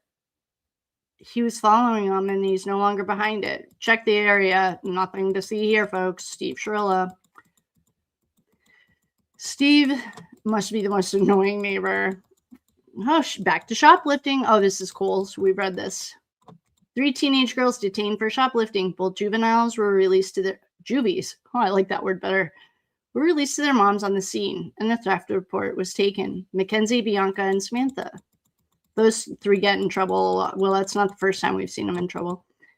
Okay. Oh my God. Oh, this is Natalie. August 2nd, 2016. Harassing communications in Strongsville, Ohio. Natalie called the police. Ongoing from Saturday night, a female posted things on social media and has been harassing Natalie's daughter in 2016. Oh my God, Natalie. Ongoing Saturday night, this female posted things on social media and has been harassing Mackenzie. Natalie keeps contacting. Oh, wait, I'm sorry. The subject keeps contacting Mackenzie after they told her to stop. They also tried to contact the grandparents that she lives with absolutely no results. The complainant called yesterday, referred to CAD number 165-4905, and did not want to see an officer, but now they would like to talk to a cop about the unwanted communication. Check for last name at blah, blah, blah road, and now on scene. Natalie. 2016, where's our trusty Mackenzie map? In 2016, I don't think that this is going to go backwards, is it? No. Oh boy, what was she doing in 2016? She must have been back in 8th grade, I'm assuming. Okay, well, sounds like a you problem. I mean, oh my God. All right. Oh, wait a second. Maddie Martinez was just the one that got in a fight. Oh, no, she and Maddie have been. So Maddie, it seems like, is her friend and isn't her friend. They go back and forth. But I do know that Maddie and Alexa were the 2 that showed up at her house. And their uncle, or their grandpa, is born in 48, and that's Ray Martinez. All right, well, that was fun. Okay. Strongsville, March 23rd, 2020. Somebody called the police and asked for EMS. Steve Shirilla. Oh, this might be yes, this is the unalive. Steve Shirilla called the police to say his 15-year-old threatened to unalive herself and required a psych eval. Then the parents just thought it was a big joke. Seems a little bit dramatic, though. Like, I don't know about that. Back to middle school. February 9th, 2018, Center Middle School. We're going back. Prosecution declined. For what? A disturbance. Oh, good. They didn't. This is Ray, the grandpa. He came over to make sure his daughter was okay. Because Mackenzie was bullying her. Narrative written by Officer 7167. we just read this. On February 9th, 2018, a fight between two juvenile girls took place at the middle school. The fight took place between two 8th grade girls and happened when they were walking to the buses. Both girls exchanged words, shoved each other, and threw punches at each other. I spoke to the girls and their guardians at their home. They were advised the school would handle the discipline for this, and it would be best to not have any communication with each other. So this Maddie, they have a history. All right. Oh, whoa. We went a little too far. Madison. So Maddie, she was also involved in the other thing. She was on Mackenzie's side then, though. Maddie and Mackenzie have been friends on and off for several years. They got into an argument during lunch, which carried over into after school on their way to the buses. They exchanged words, shoved each other, and threw a few punches at each other. I spoke with both parties at the residence, and neither had visible injuries, and both were advised to stay away from each other and not to post anything on social media about each other. Mackenzie's father, Steve Lotast, was concerned because Madison's older sister, Alexis, who is 1 year older than Mackenzie and Madison, came to his house wanting to fight Mackenzie after the initial incident. As a big sister, I feel ya. I feel ya, Alexis. Stephen was also extremely upset that the girl's grandfather, Ray Martinez, brought Alexis to their house. I asked Ray why he would bring Alexis to their house because she's in 9th grade. And he said he thought Madison was at the house actively fighting Mackenzie, so he went there to retrieve her. Ray stated that he and Alexis received bad information about where the altercation had taken place, and they thought it was on Walnut Creek, not at the school. Steve asked that all of the Martinez parties were advised to stay off his property. I relayed this information to Ray, Alexis, and Madison. They were advised that this will be forwarded to the school for discipline. Yeah, thanks for coming. Written warning, traffic stop. This is God. Okay, we're back to 2000. Oh, no, sorry.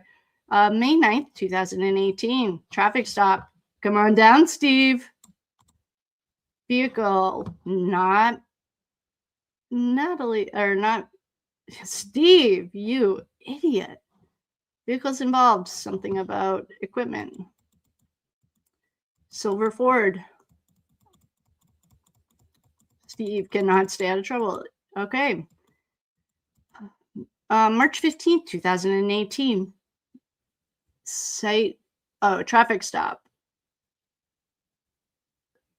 Strongsville, okay.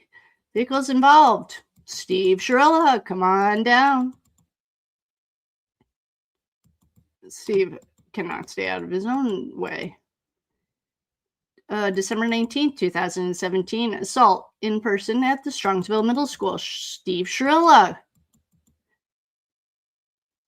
Okay, Steve states his 13-year-old daughter was assaulted a week and a half ago at the middle school by a fellow student.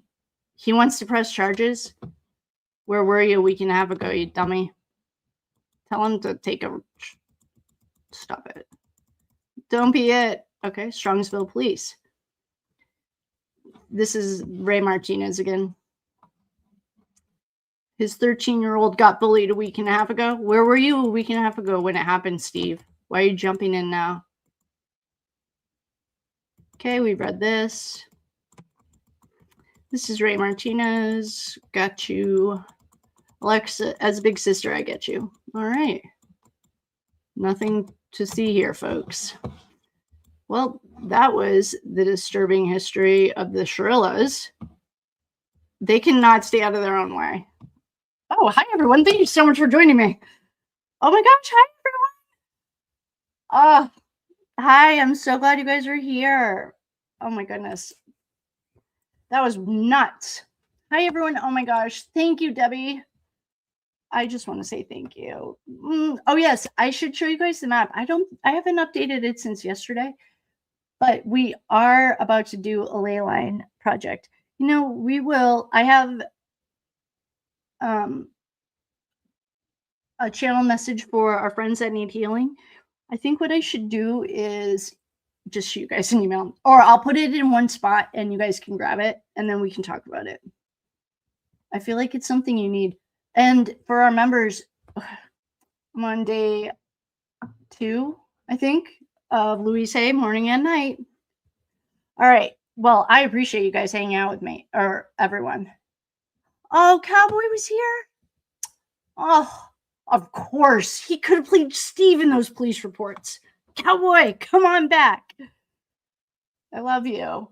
Cowboy is a real. Did you see my shirt? Oh no, he probably didn't even notice because I was hiding. Because I was like chugging water and I was like rolling my eyes at Steve. And sometimes hi, Cowboy. Cowboy, did you notice the shirt? I know you probably didn't, but if you're on the replay crew, I love you.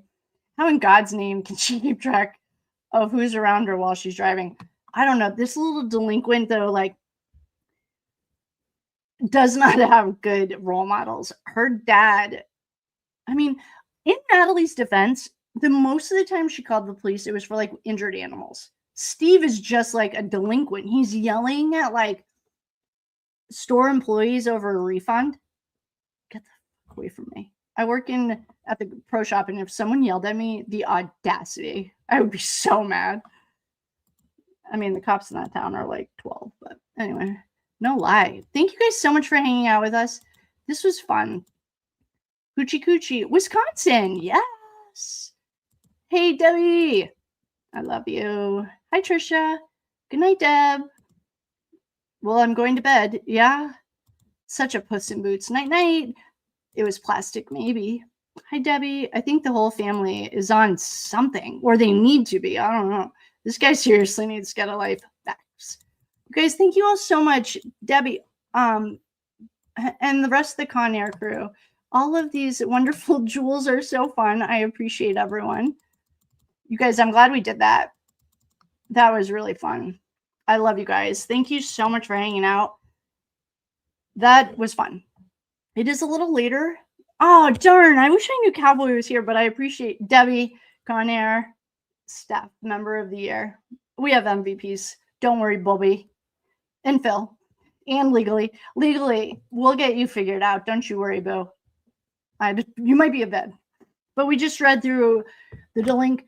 I mean, it's like, you really can't blame Mackenzie because her examples are just, like, literally, my parents lived in, and I'm sure everyone can relate to this, the same house in the same neighborhood right next to the high school for 30 years. And the one time the cops came was because my parents went out of town and I had a party and it got out of control. And my neighbor told me that he was calling the cops. And that's the one time the cops came to my house. And it was my fault. But trust me, we were not calling the cops because someone was driving too fast on our road. It just sounds like such, you know, that show on Netflix, it's The Perfect Neighbor or something, the one who like shot the lady through the door. This is like, I feel like we're only like 3 police reports away from something crazy like that. I don't know. You guys, thank you all so much for hanging out with us. That was fun. I love you all very much. Thanks for flying on Con Air. I can tell I'm getting tired. He was calling on Mackenzie, and we should, maybe what I'll do after we get off the phone or off of this is, there's only one line that Steve tells Mackenzie to let the police help her at the hospital. And it's the same date that they called the police. There's a lot going on in there, but I love you guys. Thank you all so much for hanging out tonight. I love you. It was fun spending some time with you. Per usual. I'm really looking. Now I want to look at all those police reports, but we're still flying the friendly skies. So I think we do know what the names trigger it, and we avoided them at all costs. All right, everyone. I love you all so much. I will see you tomorrow. Probably the girls are coming home from camp, so I might be haunting tomorrow. I'm not sure yet. If you don't see me, it's because I'm haunting. If you see me, it's because I'm the captain of the ship or whatever. I can't believe Cowboy was here. Darn. Cowboy, I missed you. I'm sorry. Debbie, our MVP, was helping us. And Jamie, thank you for your help. If you're here, good night. Debbie, I couldn't do it without you. Phil, you're the best. The rest of our new friends, old, new, welcome back. I am wicked tired. I am off in La La Land. I will see you guys on the flip side. And for our friends who need healing, I have a channel message for you that I will figure out how to get to you, or we'll have a private or members only later, maybe tomorrow. I just got it right around when I got home, right before I got home. All right. I gotta go to bed. I love you guys. I love you. Sending white light. Pretend you're on the plane and imagine a white beam going all the way from the sky onto the airplane, filling the airplane and the bees.